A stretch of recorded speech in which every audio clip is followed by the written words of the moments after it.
سورۃ الروم، سورہ روم کا تعارف۔ مقام نزول، سورہ روم مکہ مکرمہ میں نازل ہوئی ہے۔ رکوع اور آیات کی تعداد، اس میں 6 رکوع اور 60 آیتیں ہیں۔ روم نام رکھنے کی وجہ، روم عیسائیوں کی مملکت کا نام ہے جس کا صدر مقام قسطنطنیہ تھا، اور اس سورت کی ابتدائی آیات میں یہ غیبی خبر دی گئی کہ ابھی تو رومی مغلوب ہو گئے ہیں لیکن ان قریب چند سالوں میں وہ مجوسیوں پر غالب آ جائیں گے۔ اس مناسبت سے اس کا نام سورہ روم رکھا گیا۔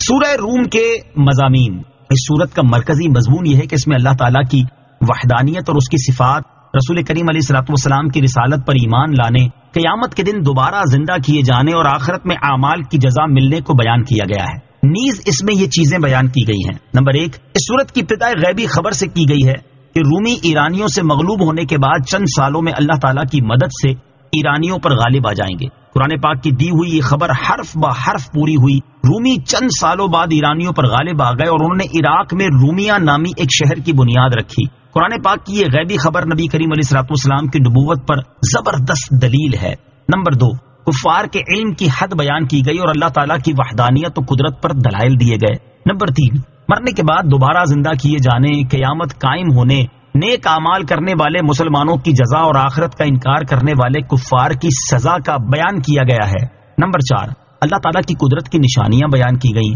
نمبر 5، نبی کریم علیہ الصلوۃ والسلام اور مسلمانوں کو دین اسلام پر قائم رہنے کی تاکید فرمائی گئی۔ نمبر 6، یہ بتایا گیا ہے کہ اسلام دین فطرت ہے اور جو اس دین سے ہٹے گا وہ فطرت سے ہٹ جائے گا۔ نمبر 7، رشتہ داروں، مسکینوں اور مسافروں پر صدقہ کرنے اور سود سے بچنے اور حلال طریقوں سے مال میں اضافہ کرنے اور زکوٰۃ کے ذریعے اپنے مالوں کو پاک کرنے کا حکم دیا گیا۔ نمبر 7، کفار کے ایمان لانے سے اعراض کرنے پر نبی کریم علیہ الصلوۃ والسلام کو تسلی دی گئی۔ سورہ عنکبوت کے ساتھ مناسبت، سورہ روم کی اپنے سے ماں قبل سورت عنکبوت کے ساتھ ایک مناسبت یہ ہے کہ دونوں سورتوں کی ابتدا الف لام میم سے کی گئی اور ان حروف کے بعد تنزیل، کتاب اور قرآن میں سے کسی کا ذکر نہیں کیا گیا، ورنہ سورہ قلم کے علاوہ حروف مقطعات سے شروع ہونے والی دیگر سورتوں میں حروف مقطعات کے بعد تنزیل، کتاب یا قرآن میں سے کسی ایک کا ذکر کیا گیا ہے۔ دوسری مناسبت یہ ہے کہ سورہ عنکبوت کے آخر میں جہاد کا ذکر ہے اور سورہ روم کی ابتدا میں رومیوں کے اللہ تعالیٰ کی مدد سے ایرانیوں پر غالب آنے کی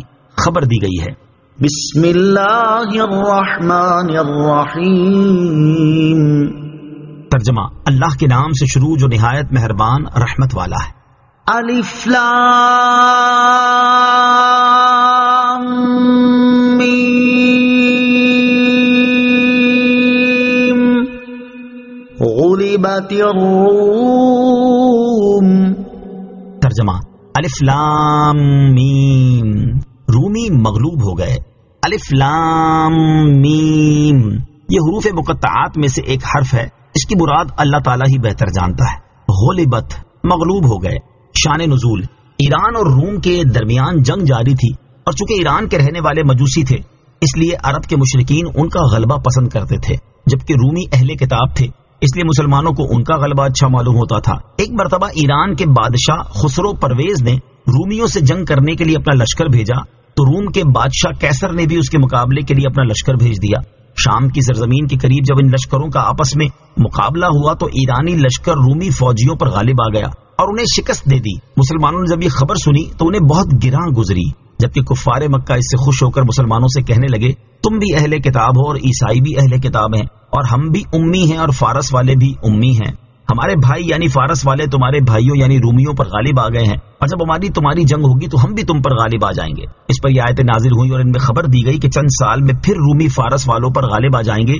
اور یہ غیبی خبر سید المرسلین صلی اللہ تعالی علیہ وسلم کی نبوت صحیح ہونے اور قرآن کریم کے اللہ تعالیٰ کا کلام ہونے کی روشن دلیل ہے۔ حضرت ابوبکر صدیق رضی اللہ تعالی عنہ کا یقین، جب یہ آیتیں نازل ہوئی تو انہیں سن کر حضرت ابوبکر صدیق رضی اللہ تعالیٰ عنہ نے کفار مکہ میں جا کر اعلان کر دیا کہ اے مکے والو، تم اس وقت کی جنگ کے نتیجے سے خوش مت ہو، ہمیں ہمارے نبی صلی اللہ تعالی علیہ وسلم نے رومیوں کے غلبے کی خبر دے دی ہے، خدا کی قسم رومی ضرور فارس والوں پر غلبہ پائیں گے۔ ابی بن خلف کافر یہ سن کر آپ رضی اللہ تعالیٰ عنہ کے سامنے کھڑا ہو گیا، پھر اس کے اور آپ رضی اللہ تعالیٰ عنہ کے درمیان 100 اونٹ کی شرط لگ گئی کہ اگر 9 سال میں رومی فارس والوں پر غالب نہ آئے تو حضرت ابوبکر صدیق رضی اللہ تعالیٰ عنہ ابی بن خلف کو 100 اونٹ دیں گے، اور اگر رومی غالب آ جائیں تو ابی بن خلف حضرت ابوبکر صدیق رضی اللہ تعالیٰ عنہ کو 100 اونٹ دے گا۔ جب یہ شرط لگی اس وقت تک جوئے کی حرمت نازل نہ ہوئی تھی۔ 7 سال کے بعد اس خبر کی سچائی ظاہر ہوئی اور صلح حدیبیہ یا جنگ بدر کے دن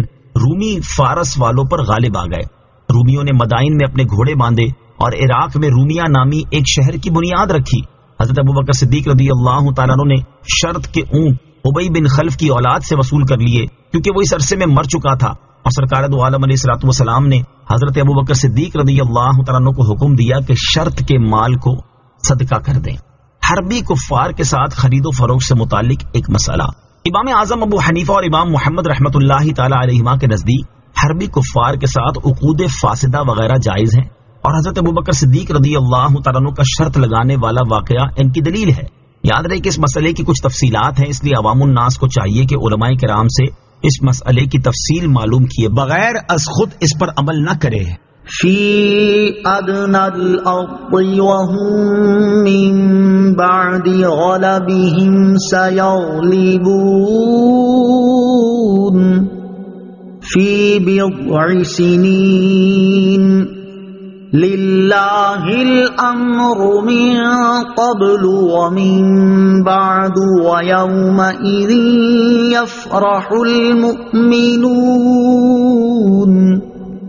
بنصر اللہ ینصر من یشاء وهو العزیز الرحیم۔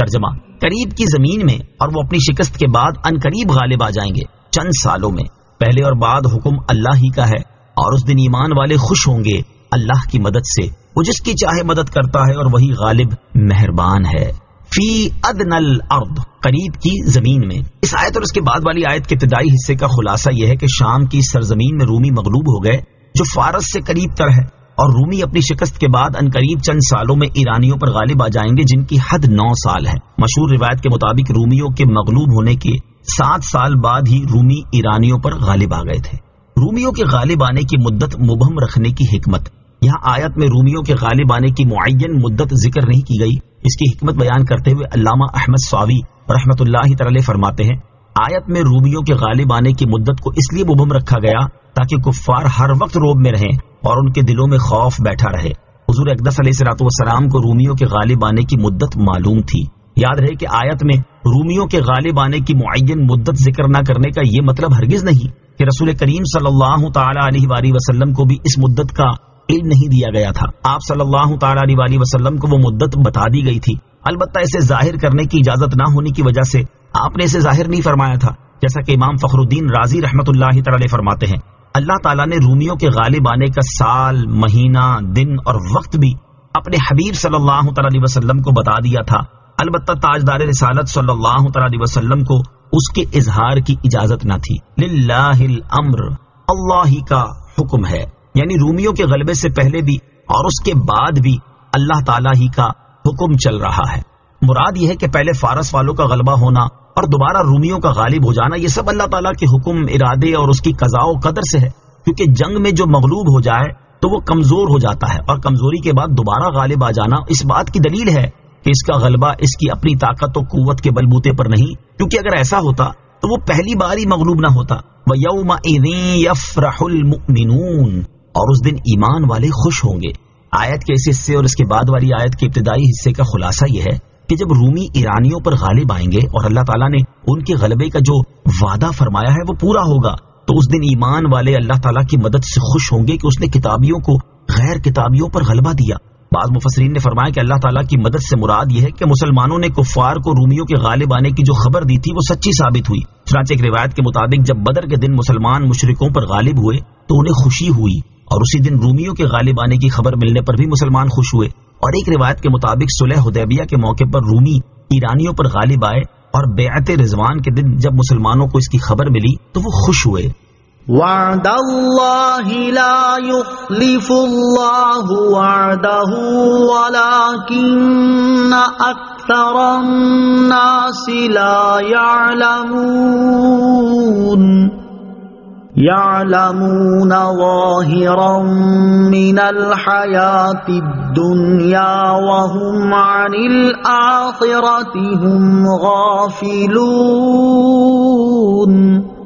ترجمہ: اللہ کا وعدہ ہے، اللہ اپنے وعدے کے خلاف نہیں کرتا، لیکن اکثر لوگ جانتے نہیں، آنکھوں کے سامنے کی دنیاوی زندگی کو جانتے ہیں اور وہ آخرت سے بالکل غافل ہیں۔ وعد اللہ، اللہ کا وعدہ، یعنی اللہ تعالیٰ نے رومیوں کے فارس والوں پر غالب آنے کا وعدہ فرمایا ہے، اور اللہ عز و جل کی شان یہ ہے کہ وہ اپنے کسی وعدے کے خلاف نہیں کرتا، کیونکہ اس کا کلام سچا ہے اور اس کا جھوٹ بولنا قطعی طور پر محال ہے۔ لیکن اکثر کفار اپنی جہالت کی وجہ سے اس بات سے بے علم ہیں کہ اللہ تعالیٰ اپنا وعدہ پورا فرماتا ہے۔ یعلمون، جانتے ہیں۔ اس آیت پہ کفار کے علم کی حد بیان کی گئی کہ وہ لوگ بس اپنے معاشی معاملات کے بارے میں جانتے ہیں کہ کیسے کام کیے جائیں، کس طرح تجارت کی جائے اور کس وقت باغبانی اور کاشتکاری کی جائے اور کب کٹائی کی جائے، جبکہ وہ اپنی آخرت سے بالکل غافل ہیں، نہ اس میں کوئی غور و فکر کرتے ہیں اور نہ اس کے بارے میں معلومات رکھتے ہیں۔ موجودہ دور میں مسلمانوں کی علمی اور عملی حالت، اس آیت میں کفار کی جو علمی اور عملی حالت بیان کی گئی اسے سامنے رکھتے ہوئے غور کیا جائے تو فی زمانہ عمومی طور پر مسلمانوں کی علمی اور عملی حالت بھی ایسی نظر آتی ہے کہ یہ مال کمانے کے نت نئے طریقے اور ذرائع تو بہت اچھی طرح جانتے ہیں اور اس میں جائز ناجائز کی بھی پرواہ نہیں کرتے، جبکہ اپنی آخرت کے معاملے میں انتہائی غفلت کا شکار نظر آتے ہیں۔ اپنی موت، قبر اور حشر کے معاملے کے بارے میں غور و فکر نہیں کرتے اور عقائد، عبادات اور معاملات میں سے جن چیزوں کا سیکھنا فرض ہے اس کی معلومات نہیں رکھتے۔ یہ تو عام مسلمانوں کا حال ہے، جبکہ خواص میں شمار کیے جانے والوں میں سے اکثر کا حال بھی کچھ کم افسوسناک نہیں۔ علماء کہلانے والوں کی بڑی تعداد حقیقت میں عالم ہی نہیں، اور پیر کہلانے والوں کی بڑی تعداد خود محتاج تربیت ہے، اور یہ دونوں قسم کے حضرات عوام کو تعلیم و تربیت دینے کی بجائے جہالت و جرت دے رہے ہوتے ہیں۔ اللہ تعالیٰ سب مسلمانوں کو عقل سلیم عطا فرمائے اور انہیں اپنا اصلی مقصد سمجھنے اور اپنی علمی اور عملی حالت سدھارنے کی توفیق عطا فرمائے، آمین۔ اولم يتفکروا فی انفسهم ما خلق اللہ السماوات والارض وما بینہما الا بالحق واجل مسمى وَإِنَّ كَثِيرًا مِّنَ النَّاسِ بِلِقَاءِ رَبِّهِمْ لَكَافِرُونَ۔ ترجمہ، کیا انہوں نے اپنے دلوں میں غور و فکر نہیں کیا کہ اللہ نے آسمانوں اور زمین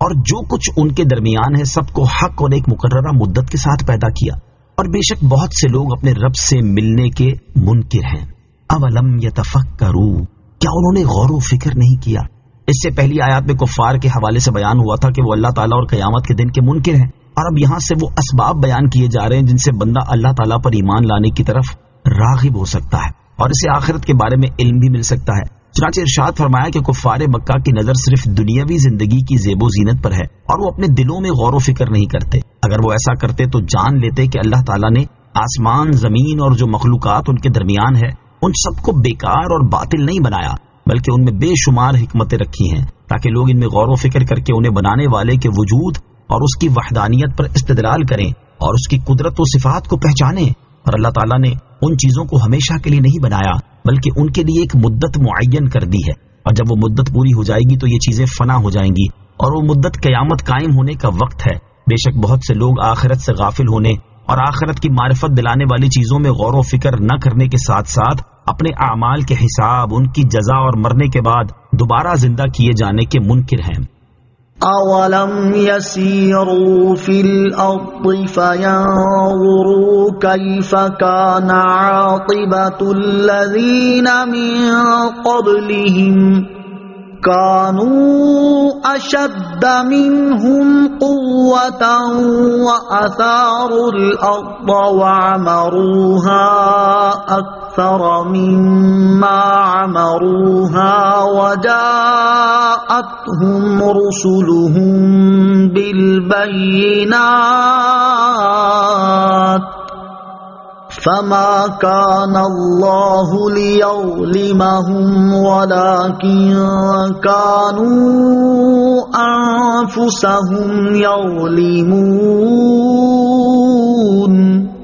ترجمہ، اور کیا انہوں نے زمین میں سفر نہ کیا کہ دیکھتے کہ ان سے پہلے لوگوں کا انجام کیسا ہوا؟ وہ ان سے زیادہ طاقتور تھے اور انہوں نے زمین میں ہل چلائے اور انہوں نے زمین کو اس سے زیادہ آباد کیا جتنا انہوں نے آباد کیا ہے، اور ان کے رسول ان کے پاس روشن نشانیاں لائے تو اللہ کی یہ شان نہ تھی کہ ان پر ظلم کرتا، ہاں وہ خود ہی اپنی جانوں پر ظلم کرتے تھے۔ اولم یسیروا فی الارض، اور کیا انہوں نے زمین میں سفر نہ کیا؟ یعنی کیا اللہ تعالیٰ کو جھٹلانے والے اور آخرت سے غافل کفار نے زمین میں سفر نہیں کیا تاکہ وہ دیکھ لیتے کہ ان سے پہلے رسولوں کو جھٹلانے والے لوگوں کا انجام کیا ہوا؟ رسولوں کو جھٹلانے کی وجہ سے انہیں ہلاک کر دیا گیا، اور اب ان کے اجڑے ہوئے دیار اور ان کی ہلاکت و بربادی کے آثار عبرت کا سامان ہیں۔ ان قوموں کا حال یہ تھا کہ وہ لوگ اہل مکہ سے زیادہ طاقتور تھے، اور انہوں نے زمین میں ہل چلائے اور زمین کو اس سے زیادہ آباد کیا جتنا ان اہل مکہ نے آباد کیا ہے، لیکن جب ان کے رسول ان کے پاس روشن نشانیاں لے کر آئے تو وہ ان پر ایمان نہ لائے۔ اس کی وجہ سے ان کا انجام یہ ہوا کہ اللہ تعالیٰ نے انہیں ہلاک کر دیا، اور اللہ تعالیٰ کی یہ شان نہ تھی کہ وہ ان کے حقوق کم کر کے اور انہیں جرم کے بغیر ہلاک کر کے ان پر ظلم کرتا۔ ہاں، رسولوں کی تکذیب کرنے کی وجہ سے اپنے آپ کو عذاب کا مستحق بنا کر وہ خود ہی اپنی جانوں پر ظلم کرتے تھے۔ ثم كان عاقبة الذين أساءوا السوء أن كذبوا بآيات الله وكانوا بها يستهزئون۔ ترجمہ: پھر برائی کرنے والوں کا انجام سب سے برا ہوا کیونکہ انہوں نے اللہ کی آیتوں کو جھٹلایا اور وہ ان آیتوں کا مذاق اڑاتے تھے۔ ثم كان عاقبة الذين أساءوا السوء،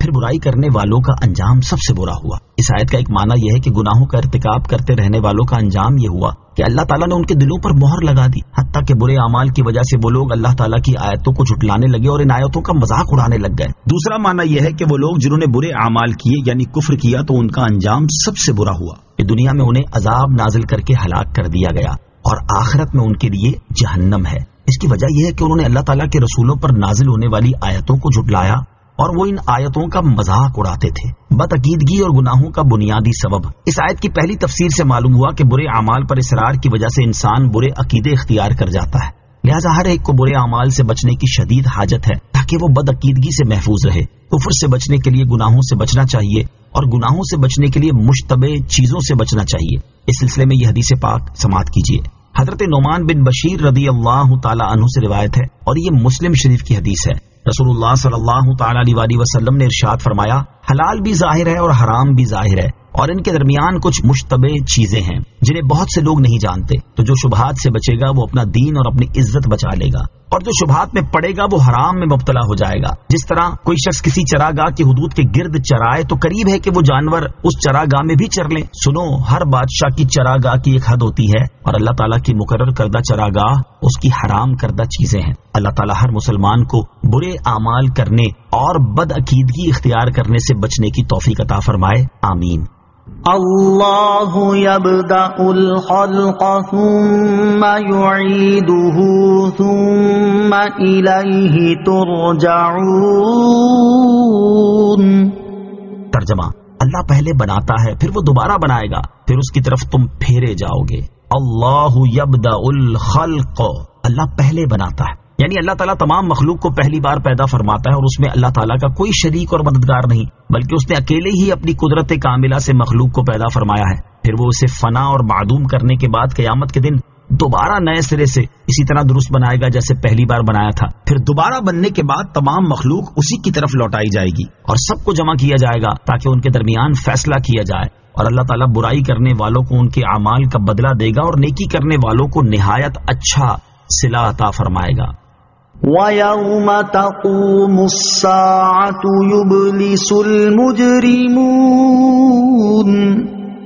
وَلَمْ يَكُنْ لَهُم مِّن شُرَكَائِهِمْ شُفَعَاءُ وَكَانُوا بِشُرَكَائِهِمْ كَافِرِينَ۔ وَيَوْمَ تَقُومُ السَّاعَةُ يَوْمَئِذٍ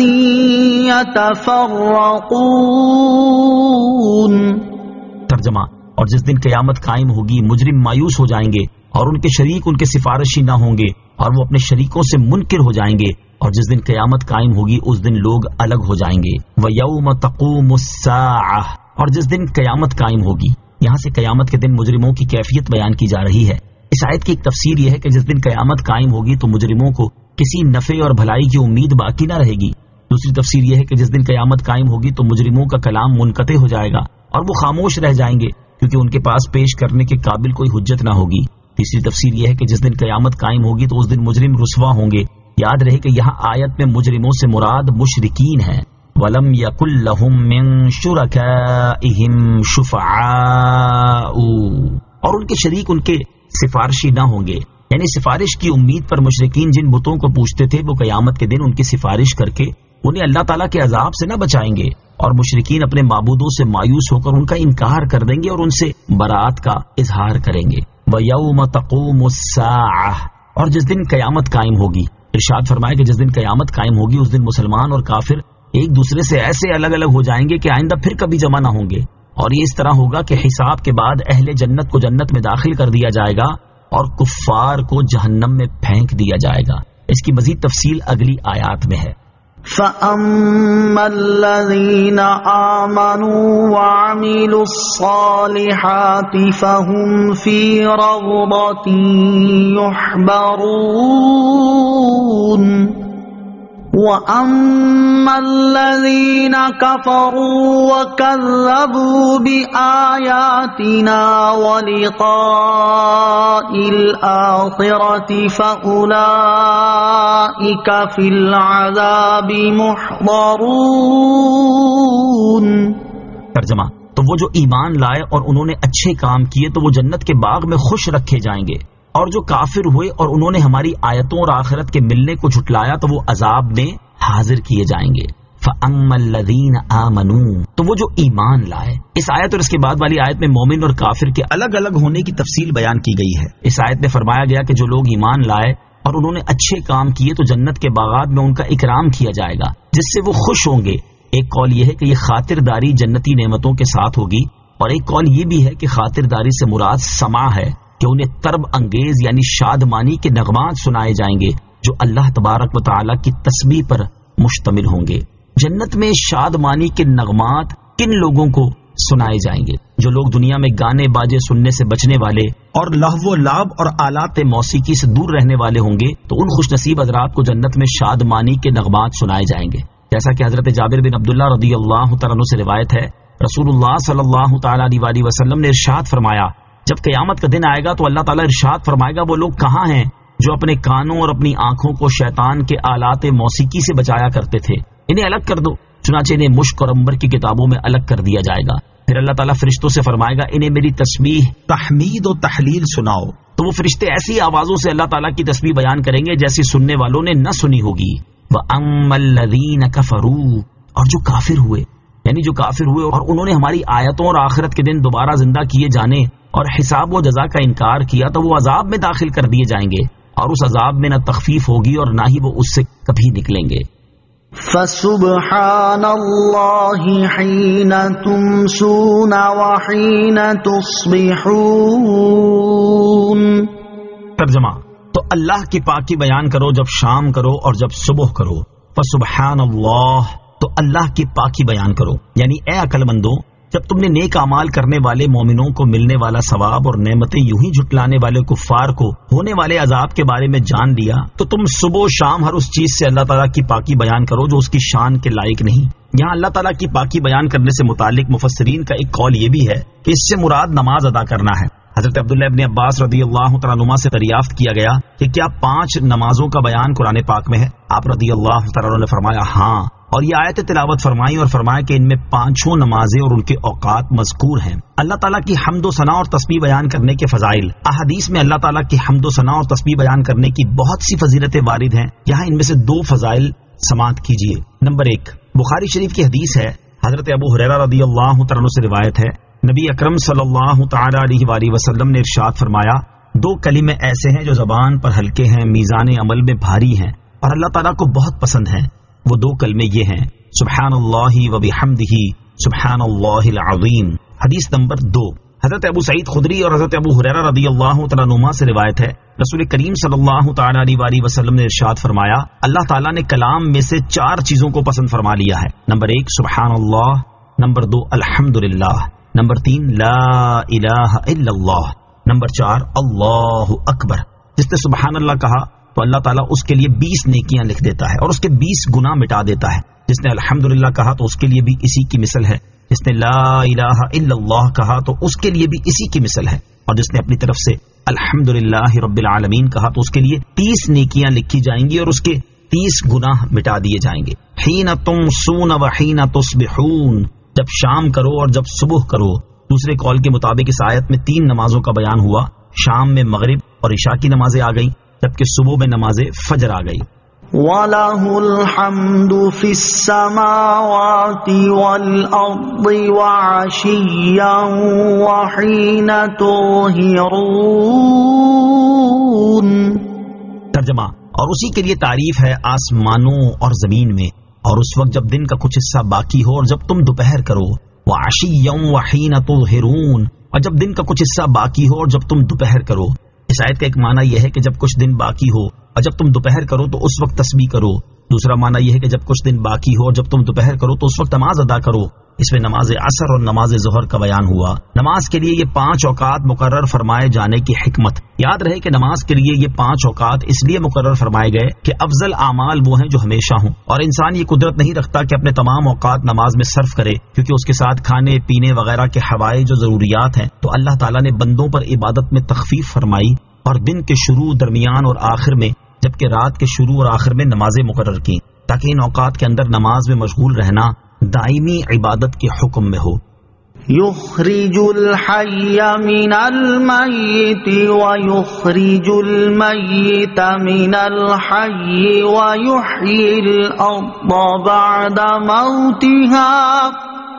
وكذلك تخرجون۔ ترجمہ، وہ زندہ کو بے جان سے نکالتا ہے اور بے جان کو زندہ سے نکالتا ہے، اور زمین کو اس کے مردہ ہونے کے بعد زندہ کرتا ہے، اور یوں ہی تم نکالے جاؤ گے۔ یخرج الحی من المیت، وہ زندہ کو مردے سے نکالتا ہے۔ اس آیت کا خلاصہ یہ ہے کہ اللہ تعالیٰ زندہ کو بے جان سے، جیسے کہ پرندے کو انڈے سے، انسان کو نطفے سے اور مومن کو کافر سے نکالتا ہے، اور بے جان کو زندہ سے، جیسے کہ انڈے کو پرندے سے، نطفے کو انسان سے اور کافر کو مومن سے نکالتا ہے، اور زمین کو خشک ہو جانے کے بعد بارش برسا کر اور اس سے سبزہ اگا کر زندہ کرتا ہے، اور ان چیزوں کو نکالنے کی طرح تم بھی قیامت کے دن قبروں سے دوبارہ زندہ کر کے حساب کے لیے نکالے جاؤ گے۔ سورہ روم کی آیت نمبر 17، 18 اور 19 کی فضیلت۔ حضرت عبداللہ ابن عباس رضی اللہ تعالیٰ عنہما سے روایت ہے، حضور اقدس علیہ الصلوۃ والسلام نے ارشاد فرمایا، جس نے صبح کے وقت یہ کہا، فسبحان اللہ حین تمسون وحین تصبحون وَلَهُ الْحَمْدُ فِي السَّمَاوَاتِ وَالْأَرْضِ وَعَشِيًّا وَحِينَ تُظْهِرُونَ يُخْرِجُ الْحَيَّ مِنَ الْمَيِّتِ وَيُخْرِجُ الْمَيِّتَ مِنَ الْحَيِّ وَيُحْيِي الْأَرْضَ بَعْدَ مَوْتِهَا وَكَذَلِكَ تُخْرَجُونَ۔ تو اس دن میں جو نیکی اس سے چھوٹ گئی اس کا ثواب پالے گا، اور جو شام کے وقت یہ کہہ دے تو اس رات میں جو نیکی اس سے چھوٹ گئی اس کا ثواب پالے گا۔ مفتی احمد یار خان نعیمی رحمۃ اللہ تعالی فرماتے ہیں، نیکی چھوٹ جانے سے مراد نوافل نیکیاں چھوٹ جانا ہے، یا فرائض عبادات میں نقصان یعنی کمی رہ جانا ہے، یعنی رب تعالیٰ اس آیت کریمہ کی برکت سے بہت سی نفلی نیکیوں کا اجر عطا فرمائے گا، اور اگر آج دن رات کے فرائض میں کچھ نقصان واقع ہو گیا ہوگا تو رب تعالیٰ نقصان پورا فرما دے گا۔ اس حدیث کا یہ مطلب ہرگز نہیں کہ تمام فرائض و واجبات چھوڑ دو، صرف یہی آیت صبح و شام پڑھ لیا کرو۔ وَمِنْ آيَاتِهِ أَنْ خَلَقَكُم مِّن تُرَابٍ ثُمَّ إِذَا أَنْتُمْ بَشَرٌ تَنْتَشِرُونَ۔ ترجمہ، اور اس کی نشانیوں سے ہے کہ اس نے تمہیں مٹی سے پیدا کیا، پھر جبھی تم انسان ہو جو دنیا میں پھیلے ہوئے ہو۔ وَمِنْ آيَاتِهِ، اور اس کی نشانیوں سے ہے۔ اس آیت میں اللہ تعالیٰ کی وحدانیت اور قدرت پر انسان کی پیدائش سے استدلال کیا جا رہا ہے۔ اس کا خلاصہ یہ ہے کہ اے لوگو، اللہ تعالیٰ نے تمہیں مٹی سے پیدا کیا اور جیتا جاگتا انسان بنایا، اور مٹی ایک بے جان چیز ہے جس میں حیات اور حرکت کا کوئی اثر نہیں ہے۔ پھر یہی نہیں بلکہ تمہارے اندر شعور اور عقل پیدا کی، خیالات، احساسات اور جذبات پیدا کیے، گفتگو کرنے اور چیزوں میں تصرف کرنے کی قدرت دی، اور یہ سب چیزیں مٹی کا بنیادی جزو نہیں ہیں۔ پھر تم لوگ اپنی اور اپنی صفات کی پیدائش کے بعد مختلف اغراض و مقاصد کی وجہ سے دنیا میں پھیلے ہوئے ہو. اگر تم ان چیزوں میں غور کرو گے تو تم پر ظاہر ہو جائے گا کہ جس نے انسان کو پیدا کیا وہ واحد ہے، اس کا کوئی شریک نہیں، اور وہ کامل قدرت رکھتا ہے. اور وہ جو مٹی جیسی بے جان چیز سے جیتا جاگتا انسان بنانے کی قدرت رکھتا ہے، وہ انسانوں کی موت کے بعد انہیں دوبارہ زندہ کرنے پر بھی قادر ہے. نوٹ: آیت میں جو یہ فرمایا گیا کہ اس نے تمہیں مٹی سے پیدا کیا، اس سے مراد یہ ہے کہ اللہ تعالیٰ نے انسانوں کی اصل حضرت آدم علیہ الصلوۃ والسلام کو مٹی سے پیدا کیا، اور جب انہیں مٹی سے پیدا کیا گیا ہے تو گویا کہ دیگر انسانوں کو بھی مٹی سے پیدا کیا گیا ہے. انسان کی مرحلہ وار تخلیق کا بیان. یہاں آیت کے ابتدائی حصے میں انسان کی مرحلہ وار تخلیق کا اجمالی بیان ہے، جبکہ اس کا تفصیلی بیان اس آیت میں ہے. چنانچہ اللہ تعالیٰ ارشاد فرماتا ہے: یا ایھا الناس ان کنتم فی ریب من البعث فإنا خلقناکم من تراب ثم من نطفة فَإِنَّا خَلَقْنَاكُم مِّن تُرَابٍ ثُمَّ مِن نُّطْفَةٍ ثُمَّ مِنْ عَلَقَةٍ ثُمَّ مِن مُّضْغَةٍ مُّخَلَّقَةٍ وَغَيْرِ مُخَلَّقَةٍ لِّنُبَيِّنَ لَكُمْ وَنُقِرُّ فِي الْأَرْحَامِ مَا نَشَاءُ إِلَىٰ أَجَلٍ مُّسَمًّى ثُمَّ نُخْرِجُكُمْ طِفْلًا ثُمَّ لِتَبْلُغُوا أَشُدَّكُمْ وَمِنكُم مَّن يُتَوَفَّىٰ وَمِنكُم مَّن يُرَدُّ إِلَىٰ أَرْذَلِ الْعُمُرِ لِكَيْ لَا يَعْلَمَ مِن بَعْدِ عِلْمٍ شَيْئًا. ترجمہ: اے لوگو، اگر تمہیں قیامت کے دن اٹھنے کے بارے میں کچھ شک ہو تو اس بات پر غور کر لو کہ ہم نے تمہیں مٹی سے پیدا کیا، پھر پانی کی ایک بوند سے، پھر جمے ہوئے خون سے، پھر گوشت کی بوٹی سے جس کی شکل بن چکی ہوتی ہے اور ادھوری بھی ہوتی ہے، تاکہ ہم تمہارے لیے اپنی قدرت کو ظاہر فرمائیں. اور ہم ماؤں کے پیٹ میں جسے چاہتے ہیں اسے ایک مقرر مدت تک ٹھہرائے رکھتے ہیں، پھر تمہیں بچے کی صورت میں نکالتے ہیں، پھر عمر دیتے ہیں تاکہ تم اپنی جوانی کو پہنچو، اور تم میں کوئی پہلے ہی مر جاتا ہے اور کوئی سب سے نکمی عمر کی طرف لوٹایا جاتا ہے، تاکہ بالآخر جاننے کے بعد کچھ نہ جانے. تخلیق کے ان مراحل میں غور و فکر کرنے سے انسان اللہ تعالیٰ کی قدرت اور وحدانیت کی معرفت حاصل کر سکتا ہے، اور کفار میں سے جو شخص انصاف کی نظر سے ان میں غور و فکر کرے گا تو کوئی بعید نہیں کہ وہ ایمان اور ہدایت کی عظیم سعادت سے سرفراز ہو جائے. وَمِنْ آيَاتِهِ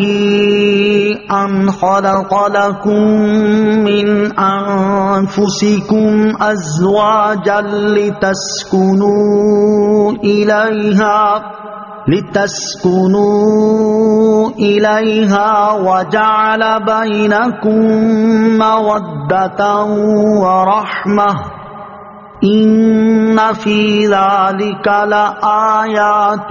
لِقَوْمٍ يَتَفَكَّرُونَ. ترجمہ: اور اس کی نشانیوں سے ہے کہ اس نے تمہارے لیے تمہاری ہی جنس سے جوڑے بنائے تاکہ تم ان کی طرف آرام پاؤ، اور تمہارے درمیان محبت اور رحمت رکھی. بے شک اس میں غور و فکر کرنے والوں کے لیے نشانیاں ہیں. وَمِنْ آیَاتِهِ، اور اس کی نشانیوں سے ہے. ارشاد فرمائے کہ اللہ تعالیٰ کی قدرت کی نشانیوں میں سے ایک یہ ہے کہ اللہ تعالیٰ نے تمہارے لیے تمہاری ہی جنس سے عورتیں بنائیں جو شرعی نکاح کے بعد تمہاری بیویاں بنتی ہیں تاکہ تم ان سے سکون حاصل کرو. اور اگر اللہ تعالیٰ حضرت آدم علیہ الصلوۃ والسلام کی اولاد میں صرف مرد پیدا فرماتا اور عورتوں کو ان کے علاوہ کسی دوسری جنس جیسے جنات یا حیوانات سے پیدا فرماتا تو مردوں کو عورتوں سے سکون حاصل نہ ہوتا بلکہ ان میں نفرت پیدا ہوتی، کیونکہ دو مختلف جنسوں کے افراد میں ایک دوسرے کی طرف میلان نہیں ہوتا اور وہ ایک دوسرے سے سکون حاصل نہیں کر سکتے. پھر انسانوں پر اللہ تعالیٰ کی یہ کمال رحمت ہے کہ مردوں کے لیے ان کی جنس سے عورتیں بنانے کے ساتھ ساتھ شوہر اور بیوی کے درمیان محبت اور رحمت رکھی کہ پہلی کسی معرفت اور کسی قرابت کے بغیر ایک دوسرے کے ساتھ محبت اور ہمدردی ہو جاتی ہے. بے شک ان چیزوں میں غور و فکر کرنے والوں کے لیے اللہ تعالیٰ کی عظمت اور قدرت پر دلالت کرنے والی نشانیاں ہیں. اگر وہ ان میں غور کریں گے تو انہیں معلوم ہو جائے گا کہ جس نے دنیا کے نظام کو اس احسن انداز میں قائم رکھا ہوا ہے صرف وہی عبادت کا مستحق اور کامل قدرت والا ہے. اسلامی معاشرے اور مغربی معاشرے میں خاندانی نظام میں اختلاف کی وجہ سے ہونے والا فرق. اسلامی معاشرے میں خاندانی نظام قائم کرنے اور اسے برقرار رکھنے کو خاص اہمیت دی گئی ہے، اور اس نظام کی عمارت چونکہ مرد اور عورت کے درمیان شوہر اور بیوی کے رشتے کی بنیاد پر ہی کھڑی ہو سکتی ہے، اس لیے اسلامی معاشرے میں اس بنیاد کو مضبوط تر بنانے کے خصوصی اقدامات کیے گئے ہیں۔ ان میں سے ایک یہ ہے کہ عورت اور مرد کے ازدواجی رشتے میں ذہنی اور قلبی سکون اور باہمی ذمہ داریوں کی تقسیم کو اصل بنیاد بنایا اور ازدواجی تعلقات قائم کرنے کو ذہنی سکون حاصل کرنے کا ذریعہ ہونے کی حیثیت دی ہے۔ اور جب شوہر کو اپنی بیوی سے ذہنی سکون ملے گا تو ان کی باہمی زندگی پرسکون ہوگی، اور جب میاں بیوی ایک دوسرے کے لیے اطمینان اور سکون کا ذریعہ ہوں گے تو ان سے بننے والا خاندان بھی خوشیوں بھرا ہوگا، اور جب ہر خاندان اس دولت سے مالا مال ہوگا تو معاشرہ خود ہی امن و سکون کا گہوارہ بن جائے گا۔ یہاں ہر صاحب عقل آدمی اس بات کا مشاہدہ کر سکتا ہے کہ معاشرے میں جہاں اسلامی تعلیمات پر عمل ہوتا ہے وہاں سکون اور چین نظر آتا ہے، اور جہاں عمل نہیں ہوتا وہاں بے چینی اور بے اطمینانی پیدا ہو جاتی ہے۔ چنانچہ اسلامی معاشرے کے مقابلے میں جب مغربی معاشرے پر نظر ڈالی جائے تو اس میں بسنے والے ذہنی سکون کی دولت سے محروم نظر آتے ہیں۔ اس کی وجہ یہ نہیں کہ ان کے دنیاوی علوم و فنون اور ٹیکنالوجی کی ترقی میں کوئی کمی باقی ہے جس کی بنا پر وہ بے سکون ہے، یا ان کے پاس مال و دولت کی کمی ہے جس کی وجہ سے وہ معاشی پریشانیوں کا شکار ہو کر ذہنی سکون سے محروم ہیں، بلکہ تمام تر ترقی، دولت، آسائشوں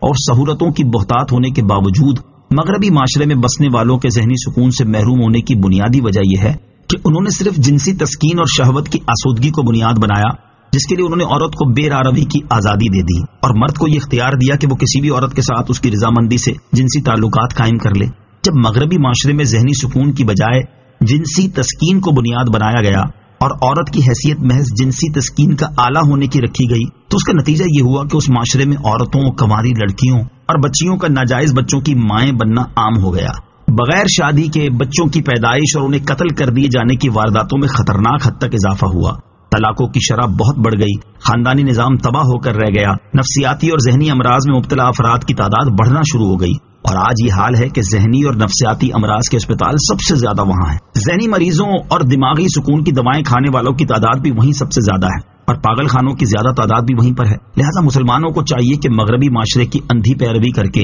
اپنا ذہنی سکون اور خاندانی نظام تباہی کے دہانے پر لانے کی بجائے ان کے حالات سے عبرت حاصل کریں، اور اسلامی معاشرے کے اصول و قوانین پر عمل پیرا ہو کر ذہنی سکون حاصل کرنے اور خاندانی نظام کو تباہ ہونے سے بچانے کی بھرپور کوشش کریں۔ اللہ تعالیٰ عمل کی توفیق عطا فرمائے، آمین۔ عورت اپنے شوہر کے آرام اور سکون کا لحاظ رکھے۔ اس آیت سے معلوم ہوا کہ اللہ تعالیٰ نے عورت کو شوہر کے سکون اور آرام کے لیے پیدا فرمایا ہے، اور عورت سے سکون حاصل کرنے کا ایک ذریعہ شرعی نکاح کے بعد ازدواجی تعلق قائم کرنا ہے۔ لہذا عورتوں کو چاہیے کہ اگر کوئی شرعی یا طبعی عذر نہ ہو تو اپنے شوہر کو ازدواجی تعلق قائم کرنے سے منع نہ کریں، اور شوہروں کو بھی چاہیے کہ اپنی بیویوں کے شرعی یا طبعی عذر کا لحاظ رکھیں۔ جو عورت کسی عذر کے بغیر اپنے شوہر کو ازدواجی تعلق قائم کرنے سے منع کر دیتی ہے اس کے لیے ان دو احادیث میں بڑی عبرت ہے۔ نمبر 1، حضرت ابو ہریرہ رضی اللہ تعالیٰ عنہ سے روایت ہے، حضور اقدس صلی اللہ تعالیٰ علیہ وسلم نے ارشاد فرمایا، اس ذات کی قسم جس کے قبضہ قدرت میں میری جان ہے، جس شخص نے اپنی بیوی کو اپنے بستر پر بلایا اور بیوی آنے سے انکار کر دے تو اللہ تعالیٰ اس وقت تک اس عورت سے ناراض رہتا ہے جب تک اس کا شوہر اس سے راضی نہ ہو جائے۔ نمبر 2، حضرت ابو ہریرہ رضی اللہ تعالیٰ عنہ سے روایت ہے، مسلم شریف کی حدیث ہے، رسول اللہ صلی اللہ تعالیٰ علیہ وسلم نے ارشاد فرمایا، اگر مرد اپنی بیوی کو اپنے بستر پر بلائے اور وہ نہ آئے اور مرد بیوی سے ناراض ہو جائے تو صبح تک فرشتے اس عورت پر لعنت کرتے رہتے ہیں۔ لہذا ہر بیوی کو چاہیے کہ وہ اپنے شوہر کے آرام و سکون کا خاص طور پر لحاظ رکھے اور اسے اپنی طرف سے کسی طرح کی کوئی پریشانی نہ آنے دے۔ وَمِنْ آيَاتِهِ خَلْقُ السَّمَاوَاتِ وَالْأَرْضِ وَاخْتِلَافُ أَلْسِنَتِكُمْ وَأَلْوَانِكُمْ إِنَّ فِي ذَلِكَ لَآيَاتٍ لِّلْعَالِمِينَ۔ ترجمہ، اور آسمانوں اور زمین کی پیدائش اور تمہاری زبانوں اور رنگوں کا اختلاف اس کی نشانیوں میں سے ہے، بے شک اس میں علم والوں کے لیے نشانیاں ہیں۔ وَمِنْ آيَاتِهِ، اور اس کی نشانیوں سے ہے۔ اس سے پہلی دو آیات میں اللہ تعالیٰ نے اپنی قدرت کی وہ نشانیاں بیان فرمائیں جو انسان کی اپنی ذات میں ہیں، جبکہ اس آیت میں خارجی کائنات کی تخلیق اور انسان کی لازمی صفات سے اپنی وحدانیت پر استدلال فرمایا ہے۔ آیت کا خلاصہ یہ ہے کہ اے لوگو، آسمانوں اور زمین کی پیدائش اور تمہاری زبانوں اور رنگوں کا اختلاف اللہ تعالیٰ کی قدرت کی نشانیوں میں سے ہے کہ تم آسمان کی طرف دیکھو کہ وہ انتہائی وسیع اور بلند ہے، اس میں رات کے وقت ستارے روشن ہوتے اور یہ آسمان کی زینت ہے۔ اسی طرح زمین کی طرف دیکھو کہ کتنی طویل و عریض ہے، پانی کی طرح نرم نہیں بلکہ سخت ہے، اس پر پرہیبت پہاڑ نصب ہیں، اس پہ وسیع و عریض میدان، گھنے جنگلات اور ریت کے ٹیلے ہیں، دریا اور سمندر جاری ہیں، نباتات کا ایک سلسلہ قائم ہے، لہلہاتے ہوئے زرخیز کھیت، پھلوں سے لدے اور پھولوں کے مہکتے ہوئے باغات ہیں۔ یوں ہی تم اپنی زبانوں کے اختلاف پر غور کرو کہ کوئی عربی بولتا ہے، کوئی فارسی اور کوئی ان کے علاوہ دوسری زبان بولتا ہے۔ ایسے ہی تم اپنے رنگوں پر غور کرو کہ کوئی گورا ہے، کوئی کالا، کوئی گندمی، حالانکہ تم سب کی اصل ایک ہے اور تم سب حضرت آدم علیہ السلام کی اولاد ہو۔ اسی طرح تم اپنی جسمانی ساخت پر غور کرو کہ ہر انسان کی 2 آنکھیں، 2 ابرو، 1 ناک، 1 پیشانی، 1 منہ اور 2 گالیں ہیں، اور انسانوں کی تعداد اربوں میں ہونے کے باوجود کسی کا رنگ، چہرہ اور نقش دوسرے سے پورا نہیں ملتا، بلکہ ہر ایک دوسرے سے جدا ہی نظر آتا ہے۔ اور اگر ہر ایک کی شکل اور آواز ایک جیسی ہوتی تو ایک دوسرے کی پہچان مشکل ہو جاتی اور بے شمار مصلحتیں ختم ہو کر رہ جاتی۔ اچھے اخلاق والے اور برے اخلاق والے میں، دوست اور دشمن میں، اور دور والے اور قریبی میں امتیاز نہ ہو پاتا۔ اب تم یہ بتاؤ کہ کیا یہ سب چیزیں خود ہی وجود میں آ گئیں، یا یہ محض اتفاق ہے، یا یہ چند خداؤں نے مل کر یہ کارنامہ سر انجام دیا ہے؟ اگر ایسا ہے تو پھر آسمان و زمین میں ہزاروں سال سے اس قدر نظم اور تسلسل کیوں قائم ہے، اور اس میں کبھی اختلاف کیوں نہیں ہوا؟ ان زبانوں، رنگوں اور شکلوں کا خالق کون ہے؟ اگر تم علم اور انصاف کی نظر سے دیکھو گے تو جان لو گے کہ یہ سب صرف اللہ تعالیٰ کی قدرت کا شاہکار ہیں۔ اس کائنات کا کامل قدرت رکھنے والا ایک ہی خالق موجود ہے۔ یاد رہے کہ کائنات نہ تو کسی سبب اور علت کے بغیر اپنے طبعی تقاضوں سے وجود میں آئی ہے، اور نہ ہی اس کا انتہائی مربوط اور متناسب نظام کسی چلانے والے کے بغیر چل رہا ہے، بلکہ ایک ایسی ذات ضرور موجود ہے جس نے اپنی کامل قدرت سے اس کائنات اور اس میں موجود طرح طرح کے عجائبات کو پیدا فرمایا، اور وہی ذات انتہائی عالیشان طریقے سے اس کے نظام کو چلا رہی ہے۔ جیسے ہم ایک دانے یا گٹھلی کو تر زمین میں دباتے ہیں تو ایک مخصوص مدت کے بعد اس سے کچھ شاخیں نکلتی ہیں۔ اوپر والی شاخ زمین سے باہر نکل کر ایک تناور درخت بن جاتی ہے، اور نیچے والی شاخ اس درخت کی جڑیں بن جاتی ہیں۔ اس درخت کی طرف دیکھیں تو اس کا تنا بھی لکڑی کا ہے اور جڑیں بھی لکڑی کی ہیں۔ تنا اوپر کی طرف جاتا ہے اور جڑیں نیچے کی طرف جا رہی ہیں۔ اب اگر لکڑی کا طبعی تقاضا اوپر کی طرف جانا ہے تو جڑیں نیچے کیوں جاتی ہیں، اور اگر اس کا تقاضا نیچے جانا ہے تو تنا اوپر کیوں جاتا ہے؟ ایک ہی لکڑی ہونے کے باوجود تنے کے اوپر جانے اور جڑوں کے نیچے جانے سے معلوم ہوا کہ لکڑی کا اپنا طبعی تقاضا کچھ نہیں ہے، بلکہ درخت کی لکڑی پر کسی اور ذات کا تصرف ہے جس کی قدرت کامل ہے۔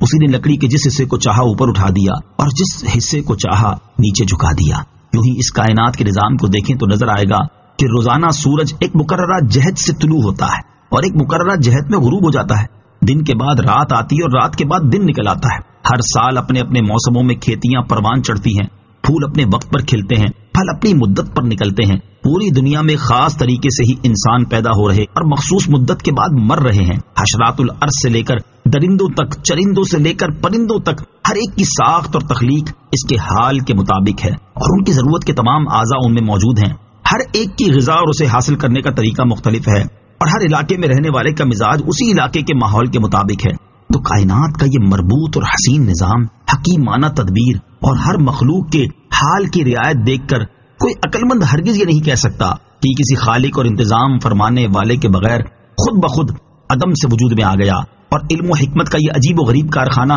کسی چلانے والے کے بغیر چل رہا ہے، بلکہ اسے یہ اقرار کرنا پڑے گا کہ اس کائنات کا کوئی ایک خالق موجود ہے، اور وہ کامل قدرت، علم اور حکمت والا ہے، اور اس عظمت و شان کا مالک اللہ تعالیٰ کے سوا اور کوئی نہیں۔ سر دست یہاں اللہ تعالیٰ کی قدرت اور اس کے موجود ہونے پر دلالت کرنے والی 2 چیزیں ذکر کی ہیں، ورنہ کائنات کے ذرے ذرے میں اللہ تعالیٰ کی ذات اور اس کی صفات پر دلالت کرنے والی علامات اور نشانیاں موجود ہیں۔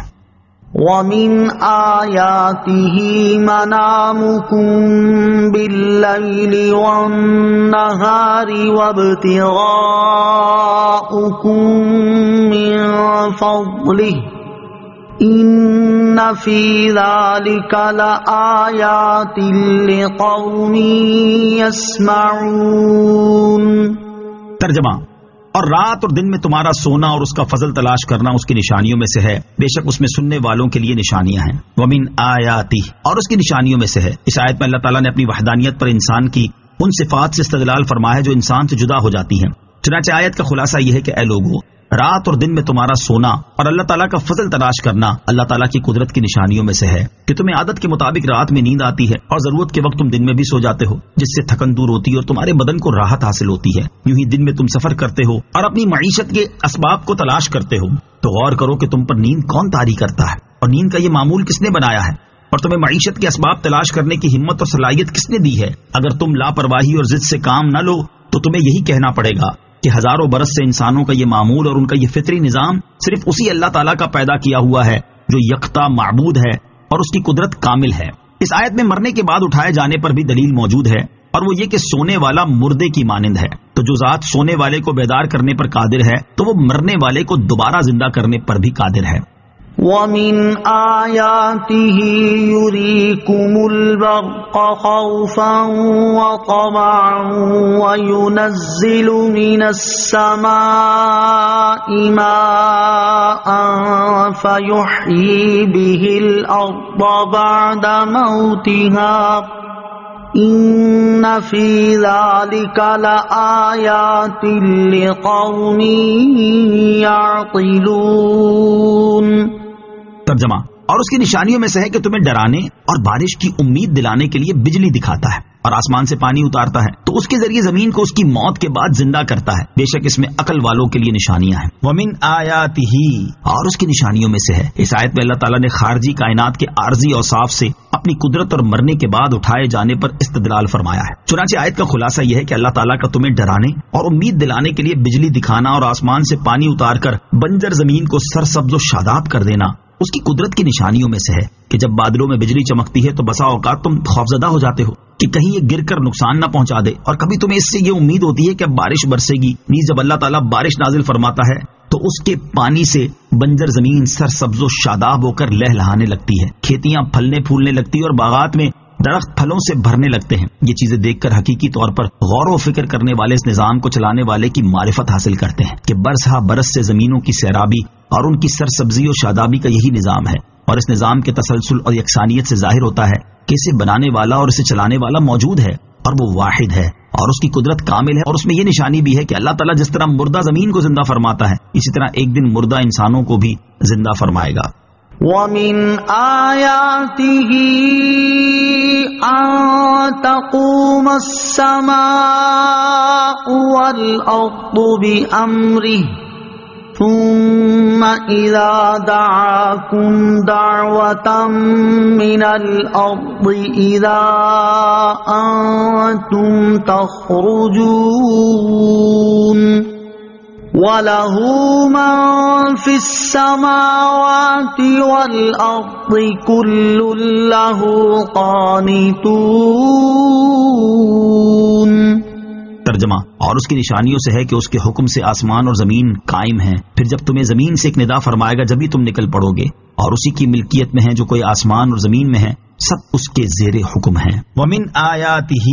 اور اس کی نشانیوں سے ہے۔ اس آیت میں اللہ تعالیٰ نے خارجی کائنات کے ان اوصاف سے اپنی قدرت اور وحدانیت پر استدلال فرمایا جو جدا نہیں ہوتے۔ اس آیت کا ایک معنی یہ ہے کہ اللہ تعالیٰ کی قدرت اور اس کی وحدانیت کی نشانیوں میں سے ایک یہ ہے کہ قیامت آنے تک آسمان و زمین کا اسی حیت پر قائم رہنا اللہ تعالیٰ کے حکم اور ارادے سے ہے۔ دوسرا معنی یہ ہے کہ اللہ تعالیٰ کے حکم سے آسمان اور زمین بغیر کسی سہارے کے قائم ہیں۔ یہ معنی حضرت عبداللہ ابن عباس اور حضرت عبداللہ ابن مسعود رضی اللہ تعالی عنہم سے منقول ہے۔ آسمان و زمین کا اس طرح قائم ہونا اس بات کی دلیل ہے کہ انہیں قائم کرنے والا کوئی ایک ہے اور وہ اسباب سے بے نیاز ہے، اور وہ صرف اللہ تعالیٰ ہے جس کے حکم سے یہ دونوں قائم ہیں۔ ثم اذا دعاکم دعوہ من الارض، پھر جب تمہیں زمین سے ایک ندا فرمائے گا، یعنی اللہ تعالیٰ کی قدرت کی نشانیوں میں سے ایک یہ ہے کہ جب تمہیں قبروں سے ایک ندا فرمائے گا تو اسی وقت تم اللہ تعالیٰ کے حکم سے اپنی قبروں سے زندہ ہو کر نکل پڑو گے۔ ندا فرمانے اور قبروں سے زندہ ہو کر نکلنے کی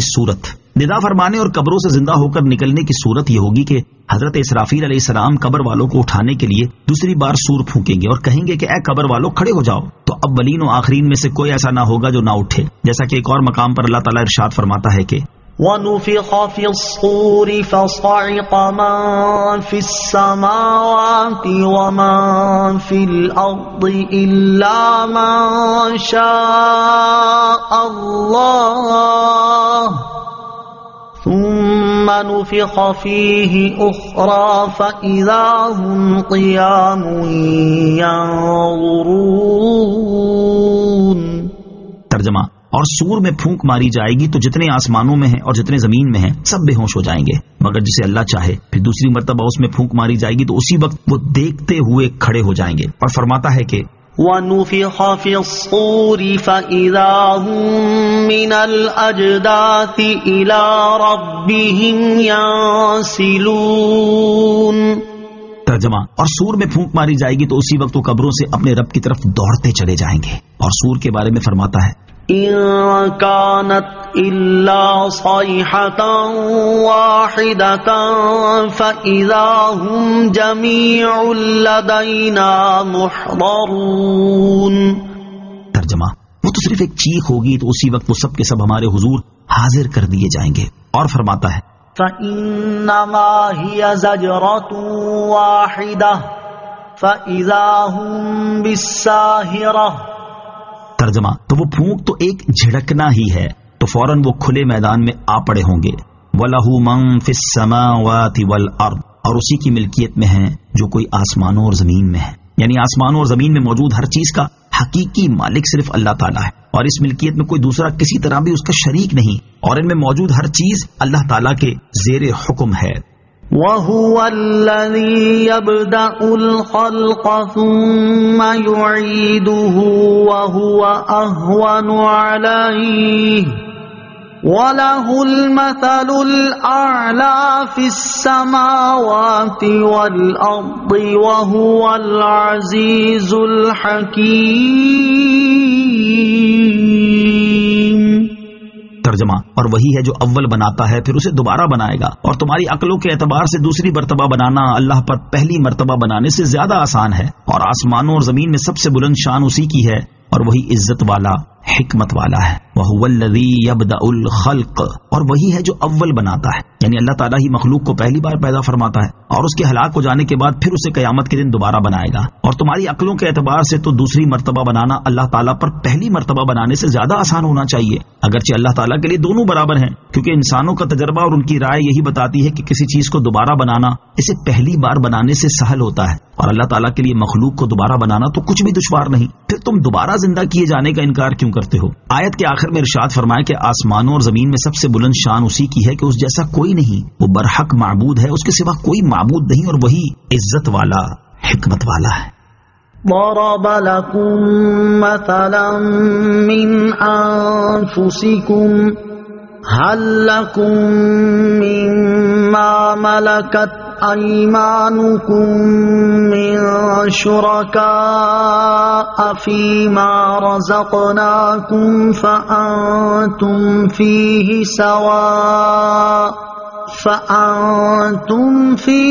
سواء تخافونهم كخيفتكم أنفسكم كذلك نفصل الآيات لقوم يعقلون.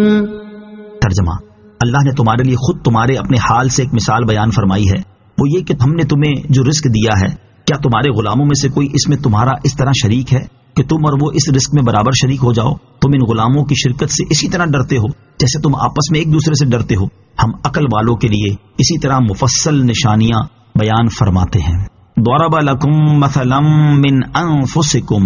اللہ نے تمہارے لیے خود تمہارے اپنے حال سے ایک مثال بیان فرمائی ہے. اس آیت میں اللہ تعالیٰ نے ان لوگوں کے لیے ایک مثال بیان فرمائی ہے جو مخلوق میں سے کسی کو اللہ تعالیٰ کا شریک قرار دیتے ہیں. اس آیت کی تفسیر یہ ہے کہ اے مشرکوں، اللہ تعالیٰ نے تمہارے لیے خود تمہارے اپنے حال سے ایک مثال بیان فرمائی ہے، اور وہ مثال یہ ہے کہ ہم نے تمہیں جو مال و دولت اور رزق دیا ہے، کیا تمہارے غلاموں میں سے کوئی اس میں تمہارا اس طرح شریک ہے کہ آقا اور غلام کو اس مال و متاع میں تصرف کرنے کا یکساں حق حاصل ہو، اور ایسا حق ہو کہ تم اپنے مال و متاع میں ان غلاموں کی اجازت کے پابند ہو کہ ان کی اجازت کے بغیر تصرف کرنے سے اسی طرح ڈرو جیسے تم آپس میں ایک دوسرے کے مشترکہ مال میں بغیر اجازت تصرف کرنے سے ڈرتے ہو. دوسری تفسیر یہ ہے کہ اللہ تعالیٰ نے تمہارے لیے خود تمہارے اپنے حال سے ایک مثال بیان فرمائی ہے، اور وہ مثال یہ ہے کہ ہم نے تمہیں جو مال و اسباب دیا ہے، کیا تمہارے غلاموں میں سے کوئی اس میں تمہارا اس طرح شریک ہے کہ تم اور وہ اس مال و اسباب میں برابر کے شریک ہوں؟ حالانکہ تمہارا حال تو یہ ہے کہ تم اپنے مال و اسباب میں ان غلاموں کے شریک ہونے سے اسی طرح ڈرتے ہو جیسے تم آزاد لوگوں کے اپنے مال میں شریک ہونے سے ڈرتے ہو. خلاصہ یہ ہے کہ جب تم کسی صورت میں